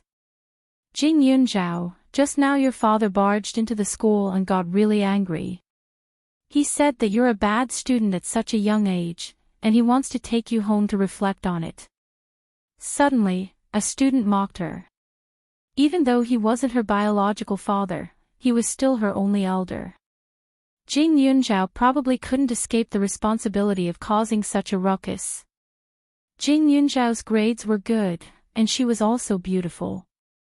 This was enough to arouse the jealousy of many people. Moreover, she didn't like to talk in the past. She always quietly read her books with an inferiority complex. Anyone who saw her would think that she was easy to bully. Jing Yunzhao turned her body and indifferently turned around. What did you say? Her cold voice sent a chill down the student's spine. The student was startled and felt a little guilty. He tilted his head and curled his lips. I'm just telling the truth. It's not considered bad talking about you. A few minutes ago, your father was still causing a ruckus outside the school. He said that you're shameless and sleeping with hooligans at such a young age. I feel like those words were much worse than what I said just now. The student wasn't lying. As soon as Qiao Weimin arrived at the school, he barged in unreasonably. Naturally, he was stopped by the security guards. However, he did not stop there. He even scolded Teacher Jean, saying that a crooked stick would have a crooked shadow. That teacher did not know how to educate students, so she did not need to teach anymore, because of the bad influence. Just a minute ago, the dean, Teacher Jean, and the others rushed over to invite him in. If Jing Yunzhao went to the office quickly, he might still be in time.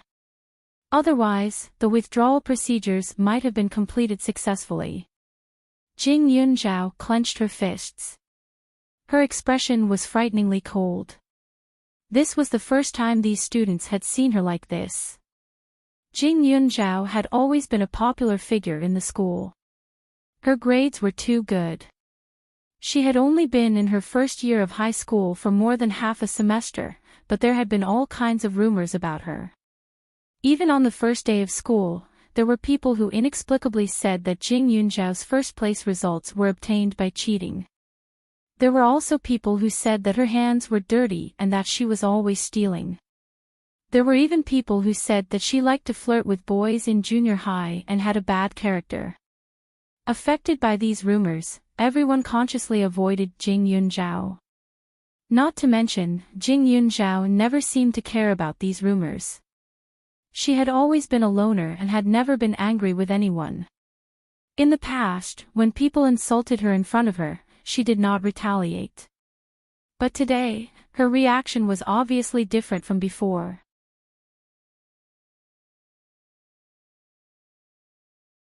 Chapter 20. Jing Yunzhao's stare made the student's hair stand on end.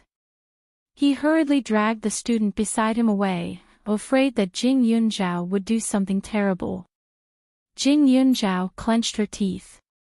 In her previous life, she didn't take these rumors seriously, which led to everyone misunderstanding her. Recalling Chow Weiman's disgusting face, Jing Yunzhao didn't dare to stay any longer. She ran straight to the office.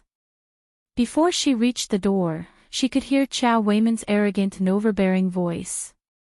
"You teachers talk about being a role model, but I think it's all nonsense. You let Jing Yunzhao fool around with those hooligans, and now she's lost her virginity. Whose fault is this? Jing Yunzhao is insensible, but I don't think you teachers are any better. Anyway, I don't care. I'm bringing her home today. From now on, I won't let her step into this lousy school of yours. Luckily she's not pregnant yet, or else I'd see you all in court." Chow Weiman held his head high. Especially now that he knew Jing Yunzhao didn't come to school, he was full of confidence. Chow Hongye was also in the office at this time. Hearing Chow Weiman's words, her face turned ugly. She wanted Jing Yunzhao to drop out of school, but she didn't want Chow Weiman to offend these teachers. Otherwise, how would she survive in school? Dad. That's sister's problem. There are so many students in school, we can't keep an eye on her all the time. Chow Hongye immediately exonerated the teachers. At this time, Teacher Jean was so angry that she rolled her eyes. She had never seen such a hooligan before. She was really just a stepdaughter. If she was his biological daughter, would he be shouting so loudly? "Shut up. Damn girl, who are you siding with? If you talk nonsense again, you don't have to come to school anymore." Chow Weiman was still angry. He shouted at Chow Hongye, silencing her. "Mr. Chow, Jing Yunzhao is a good student. We've already investigated her matter. She has nothing to do with those hooligans." The director wiped the sweat on his forehead and explained anxiously. Jing Yunzhao's grades were excellent. As long as she was nurtured well, she would definitely be able to enter the best university. If such a good seedling dropped out of school because of this, wouldn't it be a pity? The director said as he politely handed him a cup of tea, hoping to calm him down. But how could Chow Weiman listen? He directly smashed the cup on the table, making an ear-piercing sound. "What do you mean nothing? I'm her dad. How can I not know what kind of person she is? Only teachers like you who can't differentiate between right and wrong would believe her. The school's words, do you think I'm really as a fool?" Chow Hongye still didn't mind Jing's SSS face was as she stepped into the door. She said, "Colonel Chow, Chow, that man, and she Chow Weiman, you only have Chow Hongye and Chow Zizhou as your biological children." Chow Hongye's cold shout made the teachers' hearts tremble. There were even teachers who hurriedly came forward. "Jing Yunzhao, quickly explain to your dad. The police have already caught those hooligans. When we return, we'll bring you to identify them. They'll definitely clear your name." As soon as he said that, Chow Hongye's eyes immediately widened into circles. Caught. Chow Hongye didn't give the teachers a chance to explain themselves. They didn't know the whereabouts of those hooligans at all. Chow Hongye especially didn't expect the school to call the police. She immediately became nervous.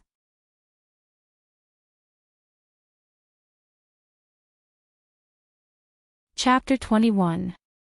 Although she was nervous, Chow Hongye still had some hope. She had known the boss of those hooligans for a few years and had a good relationship with him. Later on, he helped her a lot, so he definitely wouldn't rat her out. Thinking of this, Chow Hongye sighed softly. Jing Yunzhao entered the office and spoke to everyone. "Dear teachers, because of my matter, Yunzhao has caused all of you to suffer grievances. Yunzhao is really sorry, but Yunzhao still has something that I need all of you and the school's help with. This kind of grievance, I really don't want to continue enduring." "Jing Yunzhao, what grievance do you have? I think you're just a troublemaker if you don't get beaten for 3 days." Qiao Weimin was used to fighting, so when he heard this, he couldn't help but raise his hand. However, this time, his hand didn't land on Jing Yunzhao's face. Instead, it was caught by her. In the past week, she would try her best to find some time to enter the space every day. When she was in the space, she spent most of her time absorbing the medical knowledge in the spirit jade and practicing martial arts. Because the time was short, she didn't have many results, but the strength of her hand was stronger than before. I see that you've grown some ability. You still know how to hide. I'll beat you to death, you shameless bastard. Jing Yunzhao's actions immediately angered Qiao Weimin, and he was about to rush over. Fortunately, there were a few male teachers around who reacted in time and restrained him in an instant. However, they also felt a chill in their hearts. With this kind of father, it would be better to be an orphan. Qiao Weimin, you're saying that I'm a bastard now, so that means you admit that I'm not your daughter. Since that's the case, what right do you have to order me to drop out of school? Besides, just because I don't say some things, it doesn't mean that I don't know. Jing Yunzhao looked at him coldly and continued, Teachers, you all know that I'm a burden brought into the Qiao family by my mother, but what you don't know is that Yi Qin isn't my biological mother. When Yi Qin was pregnant, she found me in swaddling clothes. She wanted to abandon me, but a fortune teller said that I could ward off evil spirits for her son and daughter, so she held back her temper and brought me home. At that time, I didn't know the truth.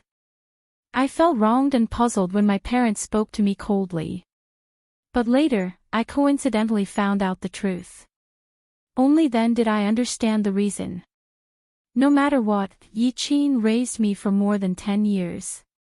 I respect and am grateful to her. She just passed away recently, and I have no complaints about wearing mourning clothes for her. However, I am indebted to Yi Qin, but Qiao Weimin did not. Over the years, he has been scolding and beating me. He would rather believe the rumors outside than believe what I say. Today, he forced me to drop out of school, not because I made a mistake, but because he lacks an old maid to do the laundry and cook at home. Jing Yunzhao's eyes turned red, shocking everyone. Everyone was shocked by her incessant words. Even Qiao Weimin and Qiao Hongye were the same. They didn't expect that Jing Yunzhao already knew about her background. Jing Yunzhao. That means you aren't related to Qiao Hongye and Qiao Zizhou by blood. Teacher Jean sucked in a breath of cold air and asked. If Jing Yunzhao was Yi Qin's child, then perhaps they could still hope that Qiao Weimin would treat Jing Yunzhao better out of consideration for his late wife, but now, Jing Yunzhao was just a child who wasn't related to the Qiao family by blood. Even Qiao Weimin said that she was a bastard. Towards a bastard, Qiao Weimin wouldn't even treat her well, let alone treat her wholeheartedly. Suddenly, the teacher's expressions turned serious. Just a moment ago, they were apprehensive because Qiao Weimin was Jing Yunzhao's parent, so they were polite. But now...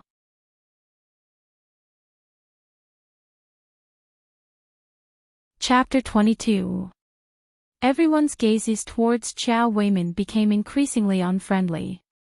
Teacher Jean was even more direct. Mr. Qiao, we want to have a good talk with you regarding Jing Yunzhao. What's there to talk about? I want her to drop out of school and go home. Are you teachers going to stop me? Qiao Weimin said angrily. We can't stop you, but you have to be qualified to be Jing Yunzhao's guardian. Besides, Jing Yunzhao's grades are very good. She didn't make you spend a single cent to go to school. She relied on her own ability. What right do you have to deprive her of her rights? Teacher Jean said again.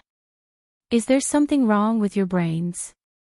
Even if I didn't spend money to let her go to school, I raised her for more than 10 years. She's messing around outside and affecting our Qiao family's reputation. Qiao Weimin was really angry. He didn't think that it would be so troublesome to go through the procedures to drop out of school. If it was a normal day, perhaps these teachers wouldn't care. At most, they would sigh for Jing Yunzhao's fate. But today, Xiao Weimin was too much. When he entered the school, he scolded these teachers for having no morals. These teachers wanted to do something with morals to shut Xiao Weimin's mouth. Logically speaking, as long as there was sufficient evidence to prove that Xiao Weimin was not qualified to be a guardian, they could contact the town's leaders and revoke Xiao Weimin's qualifications. It was just a matter of lifting a hand. You said I was messing around outside. Then that's good. Just now, the teacher also said that the hooligans have been caught. I'm sure the interrogation should have been completed by now. In any case, I also need to go and sign the identification papers now. At most, we'll just go together and ask what's going on. Let's go. You unrepentant girl. Wait for me. When you go home, I will beat you to death. Xiao Weimin said fiercely. Jing Yunzhao wasn't afraid. Go home. She might not go back to that so-called home. Jing Yunzhao's matter was quite big. In addition, there were many rumors in the school. She was the top student in the school. If it wasn't handled properly, it would affect the overall reputation of the school. Therefore, the school director brought teacher Jing Yunzhao, and Xiao Weimin directly to the police station. Because they had contacted the police in advance, the police handed over the prepared information to them. Student Jing Yunzhao, these are the hooligans, right? The policeman asked after recognizing them. Jing Yunzhao furrowed her brows and tried her best to recall the scene of this incident in her past life. After thinking for a long time, she still felt that someone was missing and said, "Police uncle, director, I remember there were 6 people, but now there are only 5. Moreover, the remaining person should be their boss." They all listened to him. When the police officer heard this, he was also shocked. Did you remember wrongly? No, that man is not old. He's in his early 20s. He's wearing ear studs and looks okay, but there's nothing special about him. Jing Yunzhao said slowly. Not having any distinguishing features was the worst. How was he supposed to find one in a sea of people? Perhaps after these people were caught, they had escaped to other places. Actually, this wasn't a big crime, especially among these hooligans. Some of them were underage, but the problem was that the police had seen them trying to rape a woman. If they were charged with attempted rape, they wouldn't be able to wash it off for the rest of their lives. These hooligans don't have much of a reputation in the county. At most, they used to do some petty theft. They were lucky and didn't come in. I didn't expect them to be so bold this time. But don't worry, the police will do their best to catch that person. Just don't get your hopes up. After all, it's been so long. I'm afraid they've already run far away. Jing Yunzhao also understood, but he felt that it was a pity. Humph. What do you mean run far away? Jing Yunzhao, just play dumb. You left at 7 today and only came to school in the afternoon. What did you do in between?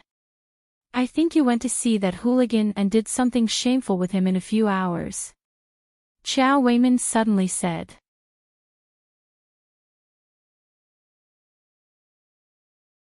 Chapter 23. Xiao Weimin had been pestering Jing Yunzhao endlessly for so long. Now that it was proven that Jing Yunzhao had nothing to do with this little hooligan, how could he not lose face? Now that he heard that there was a runaway, he immediately flipped out again. When Jing Yunzhao heard this, she didn't get angry but laughed instead. When she was preparing to go to the police station, she already knew that Xiao Weimin would definitely mention that she wasn't at school this morning, so before she left, she borrowed the office phone to contact Dr. Gong. Fortunately, Dr. Gong gave her his number, or else she really wouldn't be able to clear her name. Director, Teacher Jean, please wait a little longer. The person who was with me this morning should be here soon, Jing Yunzhao said. Not long after Jing Yunzhao said this, an old man walked in. So it's Dr. Gone.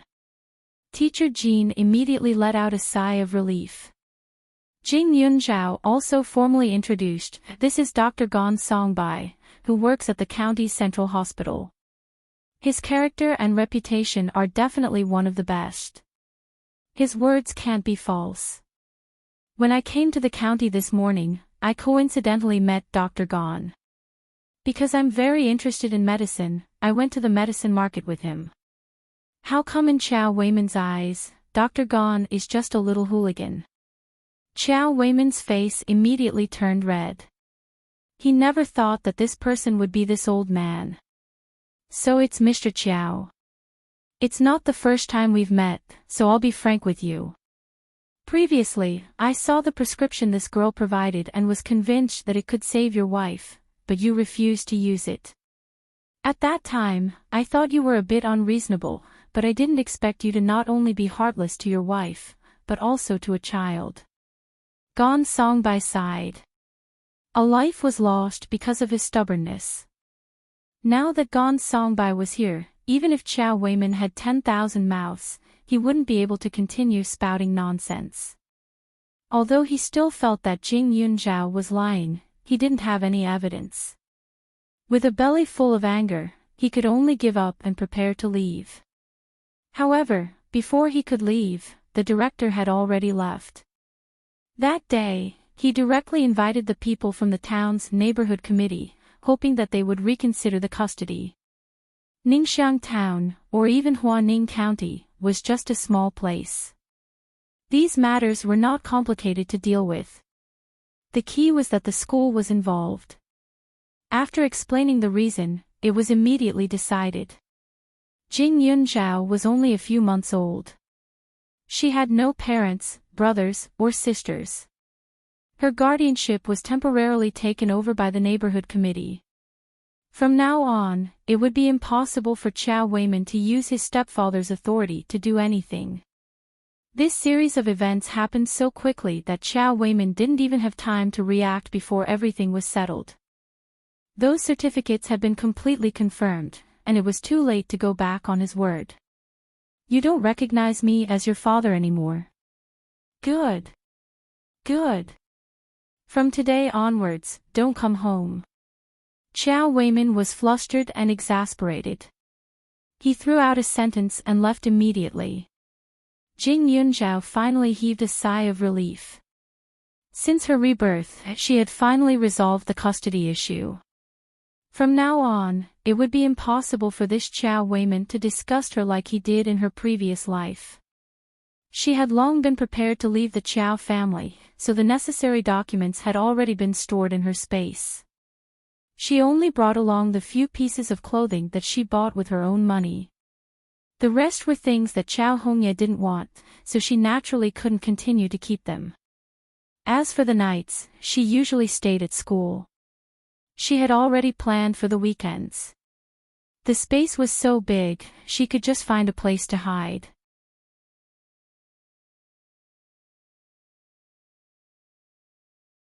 Chapter 24. Although Jing Yunzhao was prepared to rely on the school, old Dr. Gone and teacher Jean obviously didn't think so.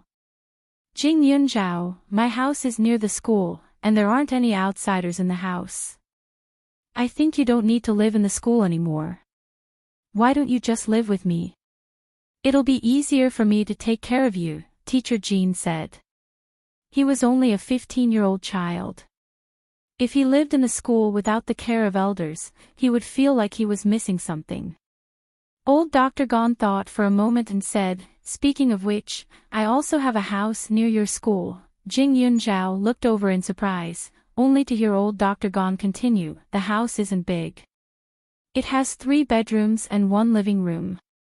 Currently, there are only 2 people living there. One is my granddaughter, and the other is my grandson. Those 2 are also studying in number 1 middle school. Coincidentally, they're around the same age as you, but they're mischievous and don't want to live with adults. If you're willing, you can join in the fun, but this house costs a fee. When teacher Jean heard the fee, she immediately frowned. Just as she was about to speak, she was stopped by old Dr. Gon.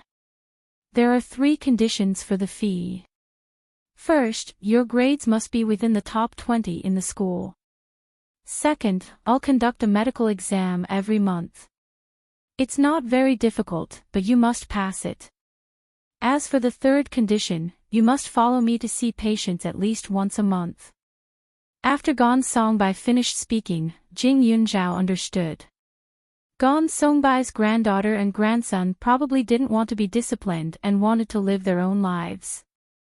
This was why Gon Songbai asked for these 3 conditions. It was equivalent to letting them live a relaxed life, but also preventing them from being too idle. However, after hearing what he said, Jing Yunzhao was indeed tempted. If she lived in the school, she would have to be careful when entering the space at night. Although Gon Songbai's medical skills weren't as good as her ancestors, he was still a doctor with decades of experience. She was just starting out.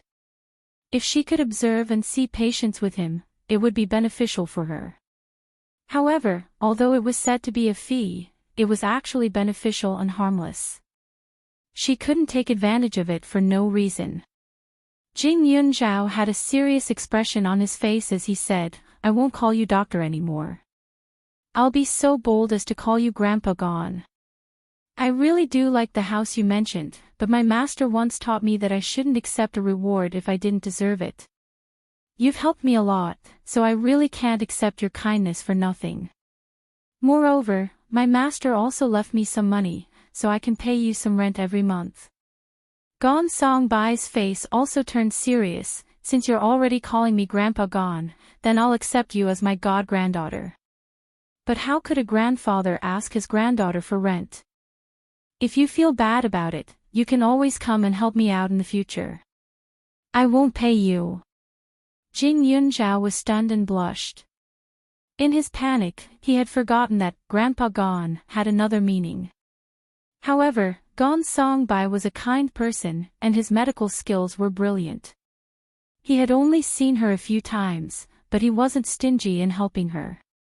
It could be said that in her past life, she had lived for more than 20 years, and there wasn't a single elder by her side who did what he did. His heart couldn't help but soften. He smiled and said, "All right. Grandpa, then in the future, you can order me around as you please." This clear call of a grandpa made Gon Songbai overjoyed. Rubbing Jing Yunzhao's head, he turned to Teacher Jean and said, "Teacher, I'm sorry. You also know that my god-granddaughter likes medical skills. In the future, she can also make friends with my grandson and granddaughter.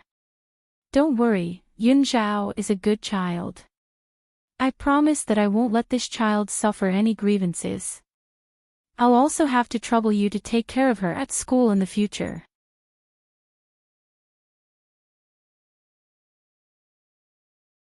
Chapter 25. Teacher Jean was a bit dumbfounded. She didn't think that this grandfather-grandson reunion would be so casual. But she was also a bit happy. Having more elders doting on her was always good. What's more, Gon Songbai was the county's famous traditional Chinese medicine doctor. Jing Yunzhao also liked medicine, so there were only benefits and no downsides. Now that things were settled, the rest was much simpler. She didn't have to go to class today, so she tidied up the 2 beds in the school. That night, she went directly to the neighborhood that Gon Songbai mentioned. Gon Songbai wanted to send her there, but it was said that Gon Songbai had an agreement with his grandson and granddaughter. If it wasn't a feed day, no adults were allowed to rashly disturb them. So he just called to inform them. The neighborhood was called Cozy Garden. It wasn't big, and the houses were like the name, simple and warm. The place she was going to live was on the top floor of the 5th floor. It was said that it came with a small attic. It was filled with all kinds of flowers and plants. In a few months, the house would be filled with fragrance. Jing Yunzhao easily went upstairs and knocked on the door. Soon, a girl wearing bunny pajamas opened the door. "God cousin." the girl asked. Jing Yunzhao's mouth twitched. She was shocked by this name, but she still nodded her head. After nodding, she was instantly pulled through the door. The girl continued, I'm called Suchu. I heard from grandfather that you're older than me by 2 months, so you can be considered my cousin. Cousin is reading in the room. He's called Gon Jinchin. He's older than us by a year. He repeated a grade in elementary school, so he's in the same class as us. I've heard of you, Jing Yunzhao. You're our school's top student. Jing Yunzhao was a bit surprised. This was the first time someone knew who she was and didn't hide it. Seeing that Jing Yunzhao was surprised, Suchu continued to chatter, Grandpa told me. He said that you went to the police station today and those gangsters were arrested. The facts prove that those rumors had nothing to do with you. Although I don't know what happened, Grandpa is a good judge of character. Since he can recognize you as his god-granddaughter, it proves that your character is definitely not a problem. After Suchu finished speaking, she stretched her body and said, You'll be staying in the room next to mine. It's already been cleaned up. You should familiarize yourself with the environment first. I'm going to study too. There are only a few days left before Grandpa's exam. After saying that, she slipped back into the house. Jing Yunzhao exhaled and observed the house. The house was not small, about 120 square meters. The kitchen and bathroom were complete. However, the house was a little messy. All kinds of snacks were scattered all over the floor. There were also many miscellaneous books. It was a complete mess. When he opened her room, he also liked it. The room was facing the sun. The curtains were golden and bright. The bed, bookcase, and wardrobe were also complete. He was very satisfied. When she was in the Chiao family, she lived in the smallest room. The canopy, vase, and other furnishings were all cheap goods that she tried her best to buy. Otherwise, it didn't look warm at all. After simply tidying up the things he brought, the house became more and more like it. After messing around for a day, he didn't tidy up the things he bought during the day. After locking the door, he directly entered the space. In the space, several bags were neatly arranged. Those seeds seemed to be more vibrant here. Jing Yunzhao took a small shovel and, according to the planting steps written in the spirit jade, buried all these seeds in the soil. Then, he used the blue spring water to accelerate the growth of these seeds. Then, he continued to study medicine with a peace of mind. After nearly 12 hours in the space, he saw those seeds had changed appearance. They were full of vitality. Because the proportion of blue spring water was different, the maturity was different. However, they all successfully survived.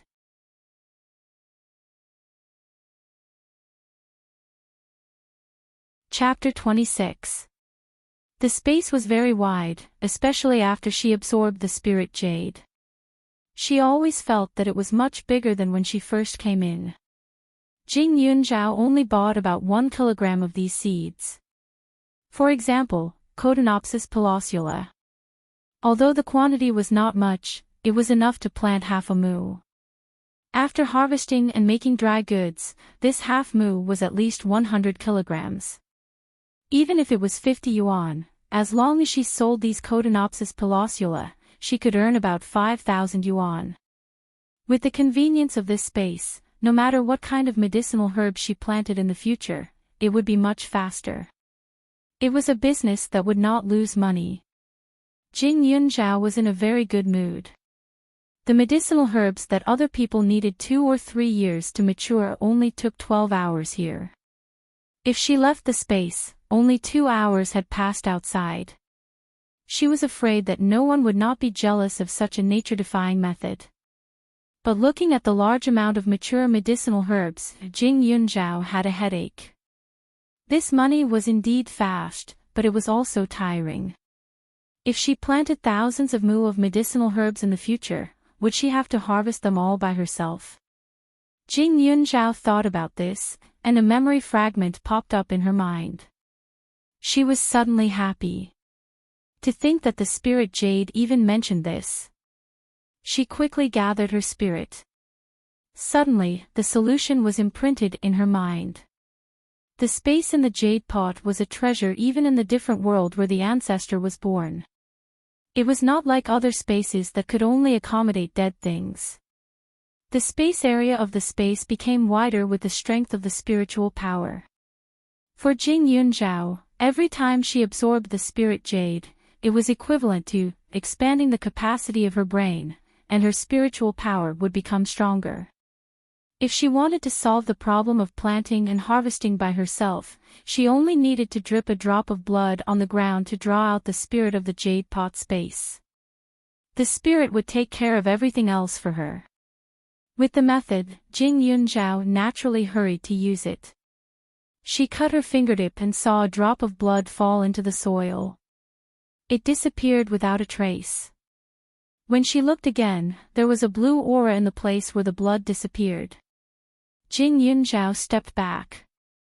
In the blink of an eye, she saw that there were many ice blue little insects.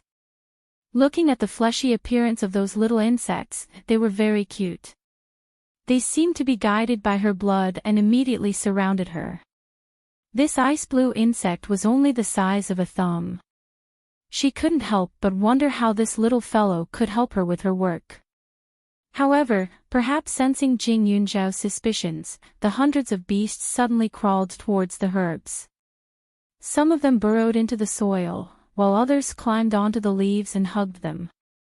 Their bodies wriggled a few times, and the herbs were immediately uprooted. His movements were very fast. In the blink of an eye, all the Codenopsis was placed in front of her. Thank you. Jing Yunzhao was stunned. At this time, the insects lined up neatly, raised their bodies, and slowly bowed to her. Their cute appearance shocked Jing Yunzhao. However, with their help, Jing Yunzhao was completely relieved. He asked them to help collect all the other mature medicinal herbs. Her space had the ability to preserve freshness, so it was naturally impossible to dry these herbs under the sun. Thus, Jing Yunzhao could only sell these herbs as fresh goods and wait until she earned enough money to buy a bigger house. Only then could she solve this problem. 3 days after the space, it was the next morning outside. When it was time to go to school, Jing Yunzhao went out. Outside the door, Suchu was already waiting for him. As for Gan Jinchen, he was still nowhere to be seen.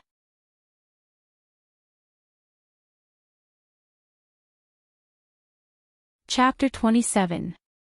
Su Chu had changed into a pink coat, paired with a pair of exquisite leather boots, while Jing Yunzhao was wearing a normal sports jacket. In comparison, Jing Yunzhao's clothes were cheap to the point of being cheap. "Cousin, this color doesn't suit you. You have fair skin. Red or white would definitely look good on you." Suchu wasn't stingy with her praise. Suchu's appearance was exquisite, like a cute little sister next door. Jing Yunzhao could also imagine how popular Suchu would be in school. However, in Suchu's eyes, Jing Yunzhao stunned her. She had seen Jing Yunzhao many times. For example, at various school ceremonies, she was the student representative. Every time, her tone was indifferent. No matter what the audience said about her, she didn't say a word. Actually, Jing Yunzhao was very beautiful. It was just that in the past, she always felt that she didn't have any aura about her and gave off a gloomy feeling. But now, why did it feel like she was a different person? Even if she was wearing sportswear, she still had a noble air about her. "Aren't you going to eat breakfast?" Jing Yunzhao didn't have any opinions about the clothes and changed the topic. "There's only instant noodles at home. Cousin left first today. Otherwise, I would still have porridge to drink," Suchu said with a bitter face. Jing Yunzhao's mouth twitched and he sighed. It was still early. Jing Yunzhao simply let Suchu wait while he went to cook porridge for 2 people. Suchu had a childish temperament. When she saw that Jing Yunzhao was so good at cooking, she immediately said, "Cousin, did you cook every day at home in the past? Your porridge is so much better than cousin's." Cousin Gan Jinshan's cooking ability was only a little better than hers. Unlike Jing Yunzhao's porridge, it was so fragrant. "If you want to drink it in the future, I'll make it for you." Jing Yunzhao smiled and said. Jing Yunzhao rarely spoke unless it was absolutely necessary. After his rebirth, it was better. Suchu was the only one nagging the whole morning.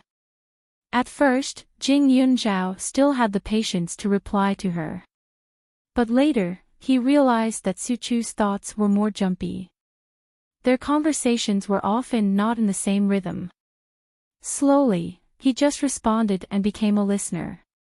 After breakfast, the 2 of them walked to school. Outside, the sun was exceptionally bright, as if it was celebrating her rebirth. "Look, it's Jing Yunzhao." As soon as he entered the school, someone suddenly called out in a low voice. Yesterday, when Chao Hongye came back, she was crying in class. I asked her for a long time before she finally told me that Jing Yunzhao wasn't her mother's child. He was adopted by the Chao family. However, didn't Chao Hongye's father come to make a scene yesterday? He even went to the police station. In the end, I heard that Jing Yunzhao insisted on moving out. In other words, he drew a clear line between himself and the Chao family. A girl said softly. Although his voice was soft, everyone within a few steps could hear him clearly. Jing Yunzhao swept a glance at the girl. He had some impression of her.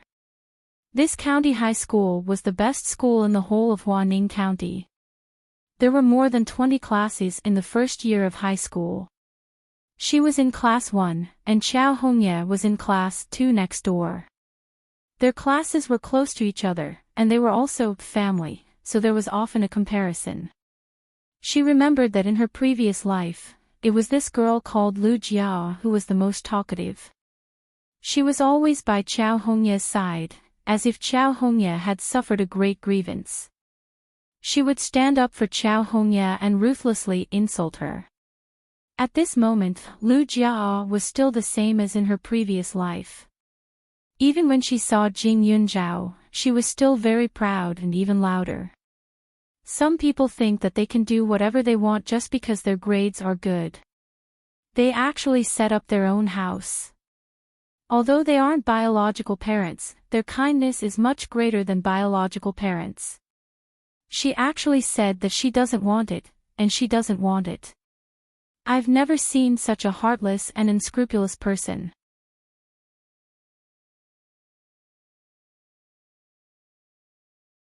Chapter 28. Lu Jia, lower your voice. The other girls beside her reminded her. Although they didn't like Jing Yunzhao, they didn't have much interaction with Jing Yunzhao. Moreover, when Chao Hongye's father came to make trouble yesterday, everyone felt uncomfortable. They had never seen a man with such thick skin. "Don't pull me." Lu Jia couldn't care less. She didn't change her attitude and continued, "I didn't do anything wrong, so why should I lower my voice? Think about it. Although she's not Chao Hongye's biological sister, she grew up under the Chao family's care and even became the school's top student. What right does she have to not acknowledge her parents? Besides, Uncle Chiao had his reasons for being so angry yesterday. If she didn't cause trouble with those hooligans, things wouldn't have turned out this way. What nonsense are you talking about? Those hooligans have already been caught. It has nothing to do with cousin. Suchu exploded when she heard this. She really didn't understand why people liked to spread rumors and stir up trouble. Jing Yunzhao's expression was indifferent. He pulled Suchu behind him and walked straight to Lu Jia. "Do you live with me? Do you know about my previous life? Or do you have the ability to read minds and know what I'm thinking?" Since you don't, what right do you have to stand up for Qiao Weimin? Oh, Qiao Weimin has just lost his wife. You're so good to Qiao Hongye. Are you going to be a stepmother? Jing Yunzhao directly replied. Even in her previous life, Lu Jia was Qiao Hongye's best friend. If she stole Qiao Hongye's things and made her jealous, she had nothing to say. However, she had never targeted Lu Jia and had never caused her any harm. Lu Jia had belittled her more than once in the name of standing up for her best friend. In the past, she pretended not to hear or see anything. But now, it was impossible. After all, they were all 15 or 16-year-old girls. Lu Jia's face turned red when she heard this. I didn't. You're just a bastard. What right do you have to say that about me? Lu Jia's voice was trembling, afraid that others would believe Jing Yunzhao's words. She raised her hand and pointed at Jing Yunzhao. She looked like she was about to fight, which was a little scary. This Lu Jia's image was completely different from Qiao Hongye's. Although she also had long hair, she didn't look very beautiful. Her looks were slightly ordinary, and because she was in puberty, there were some pimples on her face, and her complexion wasn't as good as Qiao Hongye's. Now that he was angry, he felt as if his pimples were about to pop out. His ferocious appearance made Jing Yunzhao feel disgusted. I'm a bastard, so I deserve to die and be bullied. Jing Yunzhao raised her hand and slapped the arm that was pointing at her. I don't like people pointing at me, especially dirty things. You are shameless.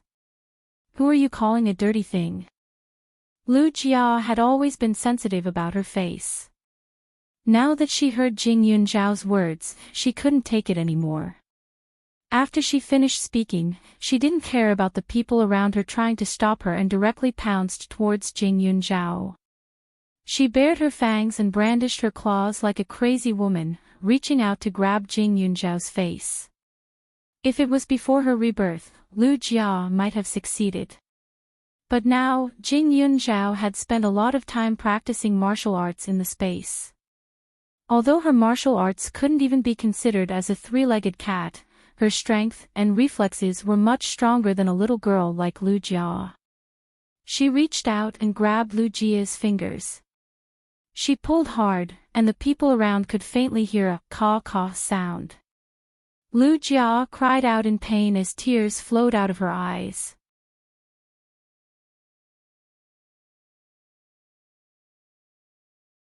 Chapter 29. With her hands clamped down by Jing Yunzhao, Lu Jia began to use her feet again. In a trance, she kicked at his calf. Dong! Before she could land, her whole body was pushed to the ground by Jing Yunzhao. Although the scene of the two people fighting was not very spectacular, it was still early in the morning. The students were gathering at the school and soon gathered in a group. They were completely stunned by the scene in front of them. They saw Jing Yunzhao's legs move and directly ride on Lu Jia's body in front of everyone.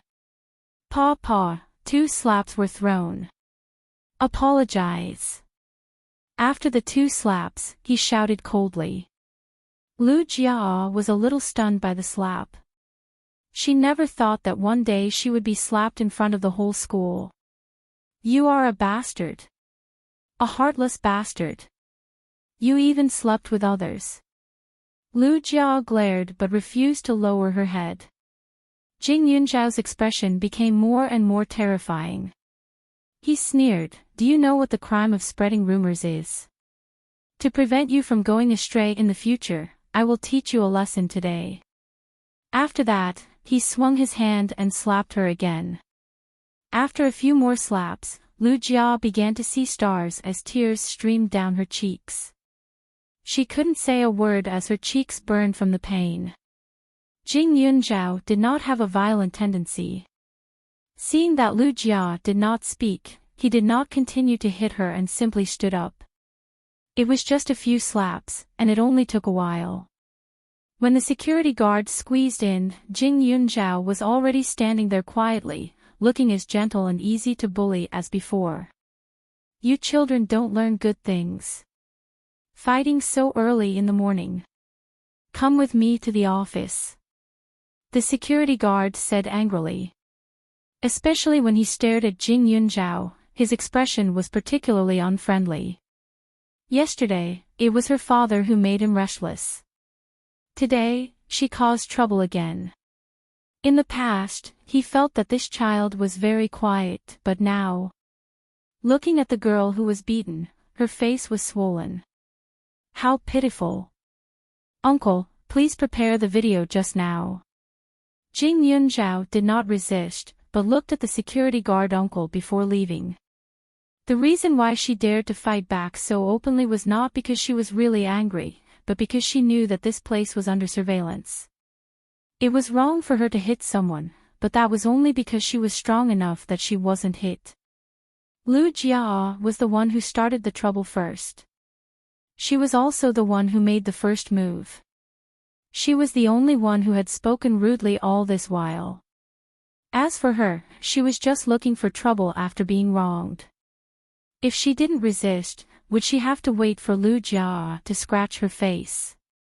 Seeing Jing Yunzhao make such a solemn vow, the security guard uncle was somewhat baffled. However, after thinking about it, he felt that there was a high chance that he would have to look at the recording when he returned. That was why he got someone to prepare it first. Jing Yunzhao was a frequent visitor to this office. Now that the security guard said that she had hit someone, she suddenly became the focus of attention. The teachers of the two classes immediately stood against each other. Teacher Jean, it's not that I want to say this, but this student in your class is too undisciplined. She's simply a violent person. I still haven't recovered from yesterday's incident. Today, such a thing happened. It won't be good if it gets out. The teacher of class 2 said earnestly. Although she also liked Jing Yunzhao, after all, it was in front of her own students. It wouldn't be good to side with an outsider, right? Moreover, it was obvious that Lu Jia was the one who was at a disadvantage. Speaking of which, this Jing Yunzhao was really ruthless. Looking at the little face that was beaten up, layer upon layer of finger marks, it was already swollen with baby fat.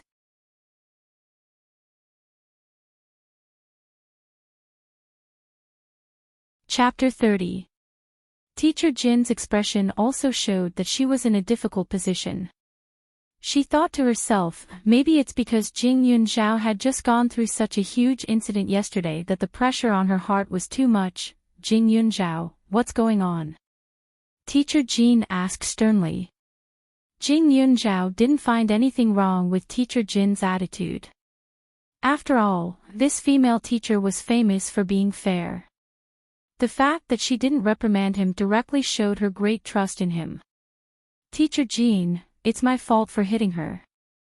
I'll apologize to her first. Jing Yunzhao frowned and said to the bruised and swollen Lu Jia, I'm sorry.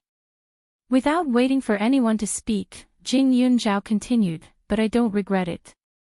I was only defending myself. Teacher Jean was dumbfounded. What do you mean? Could it be that Lu Jia hit you first? The class 2 teacher asked in surprise. Lu Jia was crying so hard that she couldn't catch her breath. Her face was so swollen that she couldn't reply. Today, as soon as I entered the school gates, Lu Jia started mocking me in a weird manner. I only responded with a few words, but I don't know how I made her angry. She pointed at me and called me a bastard. Teacher, it's not my fault that I was abandoned by my biological parents. No one is born a bastard. Let me ask you, if this kind of insulting words were used on you, wouldn't you be angry? Jing Yunzhao asked slowly. So you hit her? Teacher Jean asked. If that was the case, it was pardonable. However, wasn't it a little too ruthless? No. Jing Yunzhao looked determined. Her words were too dirty. I replied and angered her again. She reached out to scratch my face. You saw the length of her fingernails. If she really scratched my face, I would definitely be disfigured. I couldn't just let her hit me and scold me, so I hit her. I just didn't expect her to be a paper tiger. She attacked me first but couldn't beat me. With that said, the teachers were speechless. They couldn't help but look at Lu Jia's fingernails. They were indeed frighteningly long. Lu Jia, is it like what Jing Yunzhao said? The class 2 teacher asked with a headache. Lu Jia nodded while crying, then shook her head. I didn't hit her. Not only did he not hit him. As soon as his hand reached out, it was clamped down. Jing Yunzhao was the only one who was attacking him from behind. You didn't hit me because I dodged in time. What if my reaction was slower? You should know what looks mean to a girl. Jing Yunzhao snorted coldly and replied rudely. At this moment, the teachers suddenly felt that Jing Yunzhao was a little different. In the past, whenever she was in front of the teachers, she would be very quiet and let them arrange things for her. Sometimes, when she was wronged, she wouldn't say anything. If it weren't for her good grades, the teachers probably wouldn't have remembered her. But now, he had a temper and a personality. Thinking of her appearance, Lu Jia pointed at her face. Teacher. Then she wouldn't have beaten me up like this. Halfway through, I asked her to apologize, but she didn't agree and continued to scold me. Under such circumstances, it's normal for me to lose my rationality and be impulsive. Besides, if Lu Jia hadn't provoked me at the beginning, I wouldn't have done that. And about that hooligan, I don't know why Lu Jia and the others are still spouting nonsense. The police have already announced the truth, but there are still people insulting me. Are they trying to hurt me again? Especially Lu Jia. Her rumor-mongering has already cast a shadow in my heart. Although she's not an adult yet, if I report her, her guardian will have to bear the responsibility, right?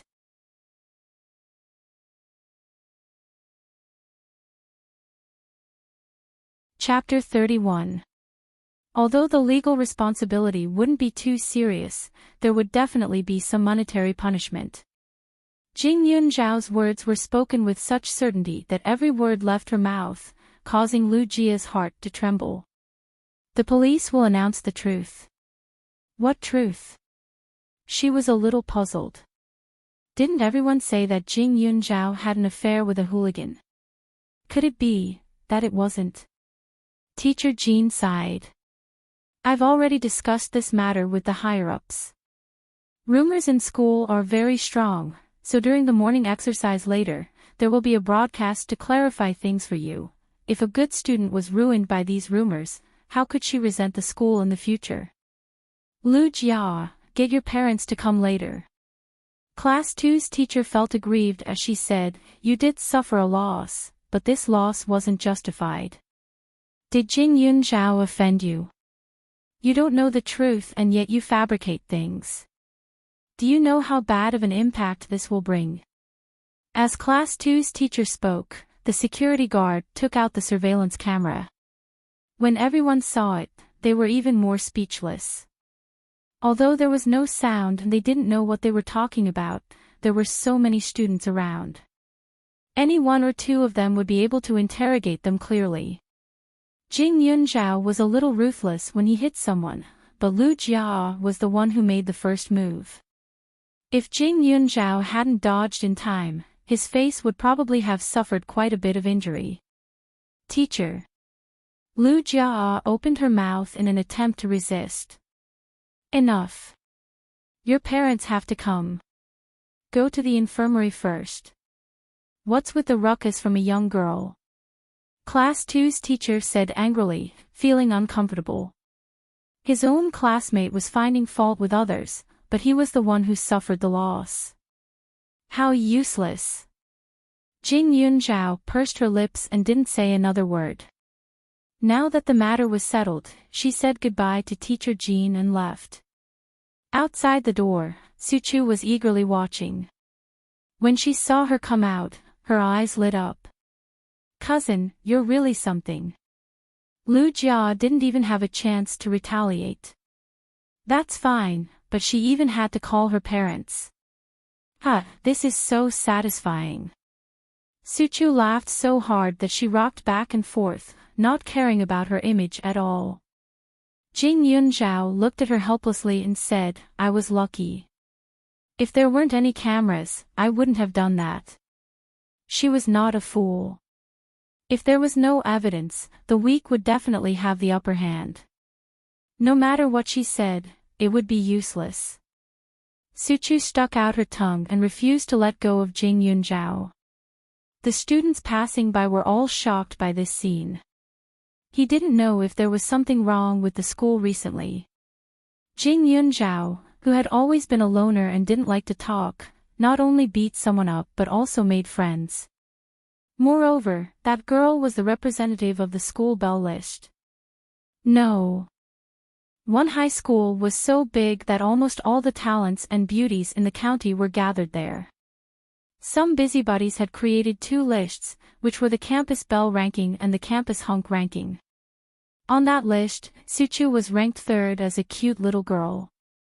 Her appearance attracted the attention of the seniors. Suchu, this little girl, was famous for her ability to get along with people, but she was also famous for being picky. What she disliked the most was interacting with people who were two-faced.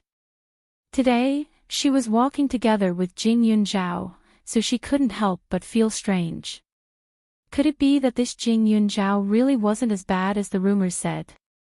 The atmosphere around Jing Yunzhao became a little strange. No matter who looked at her, they would all look at her with a puzzled gaze. However, this gaze was much kinder than before, so Jing Yunzhao was happy to see it. Not long after, rows of students marched to the field. Recently, there have been many unpleasant rumors in the school. The impact is very bad. The dean's serious voice began to sound from the loudspeaker.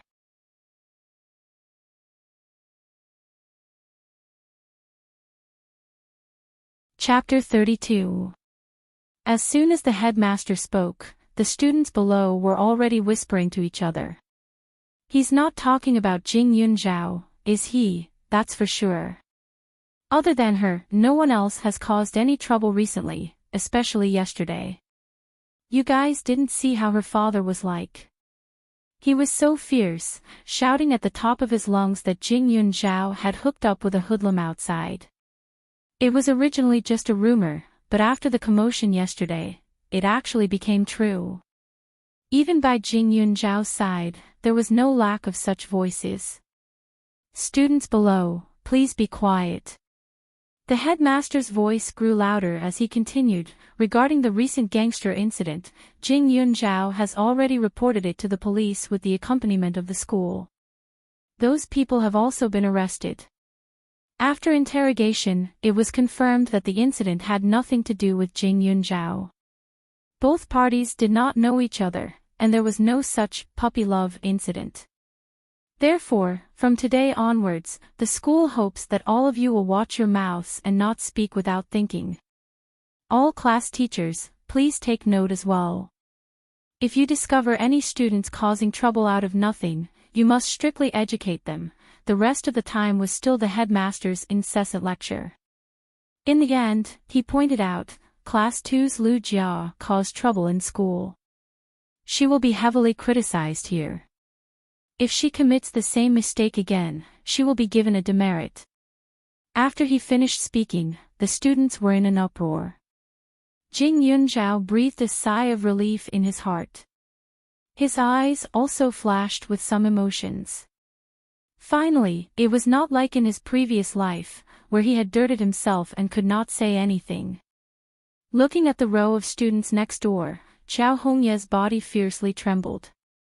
She felt somewhat unreconciled. What she hated the most was hearing about Jing Yunzhao from other people's mouths. Especially now, when everyone felt that Jing Yunzhao had suffered a great grievance. What grievance did she have? It was her parents who raised Jing Yunzhao for so many years. Even if he was a dog, he should know how to repay a debt of gratitude. She stared at Jing Yunzhao with a disgusted gaze. Jing Yunzhao's heart floated a trace of a strange feeling. He turned his head and coincidentally met Xiao Hongye's gaze. In the next moment, he saw Jing Yunzhao's lips curl into a smile. There was no warmth in his smile, so cold that it made people panic. Xiao Hongye's heart skipped a beat, and her imposing manner instantly weakened. Rolling her eyes, she turned her head away. Hongyi, what's wrong? Noticing that something was wrong with her expression, the student beside her immediately asked. It's nothing. The sun is too strong, it's making me dizzy. Xiao Hongye only felt a buzzing sound in her head. She was abnormally irritated, so she casually replied. The student frowned and didn't say anything. Where did the sun come from so early in the morning? Even if it was noon, it wasn't summer. How could the sun make people dizzy? Moreover, Xiao Hongye's expression was too frightening, as if she wanted to eat someone. No one had offended her. When Jing Yunzhao saw this scene, he only smiled coldly and turned his head. Jing Yunzhao, I'm sorry. 2 days ago, I also talked bad about you to a lot of people, but I didn't mean it.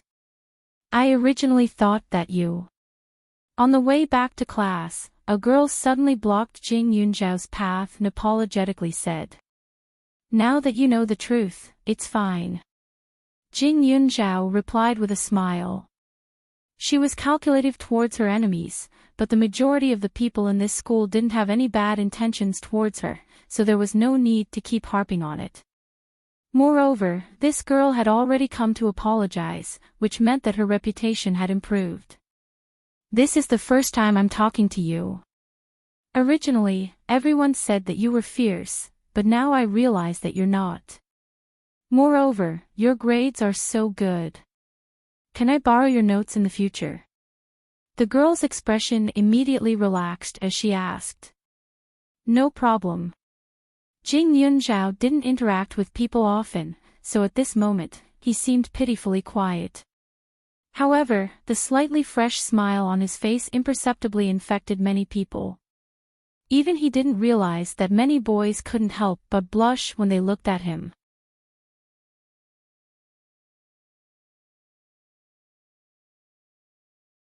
Chapter 33. A few days ago, Jing Yunzhao took a leave of absence.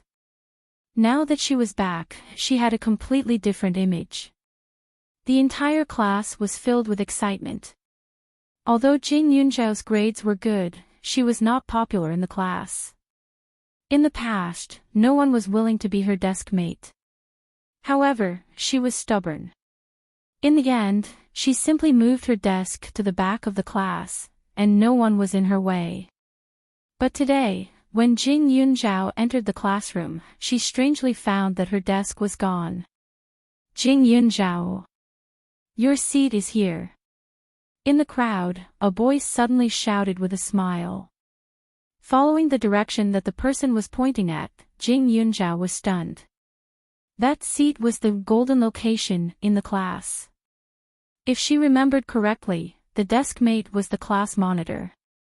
In front of her was the study committee member, and behind her were the students with good grades. It could be said that the entire class was gathered there. As for the desk mate, the class monitor, Jing Yunzhao furrowed her brows. Jiang Xia. His grades were in the top 5 of the class, and he was also a member of the school's basketball team. Even the school's most handsome guy list had him, but his ranking was not high.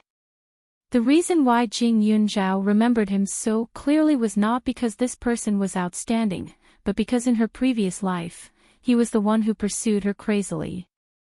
Originally, he wanted to get rid of her and make her feel desperate and embarrassed. In the end, he did not expect her to go to prison first. When he realized that there was no need to, he told her the truth with a face full of ridicule. Even though this person pursued her relentlessly at that time, she had never been moved. She was just a little touched. But she did not expect that the person who moved her was just a liar who used her to get Chao Hongye's heart. He almost turned the little sunshine in her life into nothing. Jing Yunzhao wanted to refuse, but when she thought of Jiang Xia's actions in her previous life, she walked over and sat down. Jing Yunzhao, we misunderstood you in the past. I represent the entire class to apologize to you. Also, this seat is pretty good. In the future, if there's anything you don't understand in your studies, we can ask each other. Jiang Xia stood up and said in front of everyone. Thank you, class monitor. Jing Yunzhao replied politely. Her face was not as excited as Jiang Xia had imagined. At this moment, Jiang Xia was somewhat dissatisfied. There were quite a lot of girls in this class who had a crush on him. Many of them wanted to sit next to him. Now that he had taken the initiative to let Jing Yunzhao sit next to him, how could she not have any reaction? But now that he was in front of his classmates, he couldn't show any bad attitude, so he just maintained a smile and sat down. Jing Yunzhao, I heard that you don't live at home anymore. Did he have a conflict with his parents? Actually, as parents, we all love our children. It's just that the way we do it is different. You don't have to take it to heart. When you go back on Friday night, just apologize and everything will be fine. Jiang Xia sat down and started to mumble. Jing Yunzhao suddenly realized that Jiang Xia had always been such a hateful creature. It was just that she didn't realize it in her previous life. Opening the book, Jing Yunzhao didn't even raise his head, as if he hadn't heard anything. Why aren't you saying anything? Are you feeling sad in your heart? Actually, you don't have to be like this. Isn't Chao Hongye from the next class your sister? She looks quite obedient and sensible. You can explain to her and let her go home to help you with your work. This way, your father will definitely forgive you. If you really don't want to, I'm quite willing to help you. After class, I'll talk to Chao Hongye and apologize.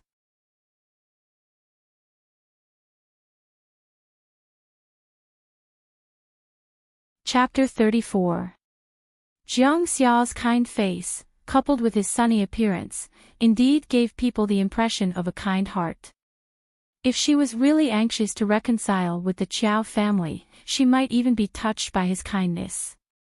However, the current Jiang Xia was not the scheming man from her previous life. He was underestimating her intentions. Apologize to Chao Hongye. Unless her brain was damaged. Class monitor, do you usually treat everyone like this? Jing Yunzhao asked with a dull face. Jiang Xia froze and blushed. That's not it. I saw that you were in a hurry. After all, we'll be desk mates in the future. Your problem is my problem. I'll help you. Don't worry. As he spoke, he met Jing Yunzhao's pair of indifferent eyes. He suddenly realized that the girl he had always looked down on was indeed very good-looking. Her skin was very white, giving people a very clean feeling. It was just that her temperament seemed a little cold, and she wasn't as easy to get along with as Chao Hongye. She had a kind of overly strong aura. Well, girls should be cute and obedient, cute and sensible. Jing Yunzhao was not angry, but laughed, so class monitor's eyesight is not good. I really don't know where you saw that I was anxious. Besides, we are desk mates, not husband and wife. It's not good to speak so ambiguously, right? They were both 15 or 16 years old. When Jiang Xia heard the word husband and wife, his face immediately turned red. He was also a little angry. We are all classmates. He tried to explain. Class monitor, if you like Chao Hongye from the next class, you can just muster up the courage to chase after her. When the time comes, I won't tell the teacher that you are in a relationship, but please don't drag me down with you. Also, I don't like people being too close to me, so please don't cross the line and touch anything on my desk in the future. Jing Yunzhao was straightforward and direct. Her voice was not loud, but every word she said made Jiang Xia stunned. At this age, it was the time to care about face, especially for boys like Jiang Xia. After becoming the class monitor, he hoped that he could always shine with a different light in the eyes of his classmates. He even hoped that he could attract more girls' admiring gazes. But what did Jing Yunzhao say? She didn't like people dragging her down, and she didn't like people being too close to her. Close. Jiang Xia looked at his hand. He had only gone a little overboard. The only thing he had touched was the corner of the book. How can you not know what's good for you? Jiang Xia's voice was a lot louder than before. Although the class was noisy, the students were all whispering to each other. Jiang Xia's shout was heard clearly by almost everyone. Jiang Xia had good looks, good grades, and was the class monitor. Therefore, he was quite popular in the class. This was especially true for girls of his age. They always liked boys who were eye-catching. Seeing him so angry, many people thought that Jing Yunzhao had done something bad again. Everyone was stunned. The room was silent. Jiang Xia acted as if he didn't feel the gazes of others as he tried his best to calm himself down. With a face full of good intentions, he said, Jing Yunzhao, we're all classmates, why are you making such clear distinctions? Besides, as the class monitor, I have the intention to help you. Why don't you think about it? You're just a student right now. Without the support of your parents, where would you get the money to squander? Your dad raised you for so many years without asking for anything in return. You can't make your relationship so stiff. Look at Xiao Hongya, and she has never caused any trouble. You should learn from her so that your father will dote on you. You're tuning into the LoveLore Library YouTube channel. We're so grateful for your support, and don't forget to subscribe to join us on this incredible journey through captivating stories.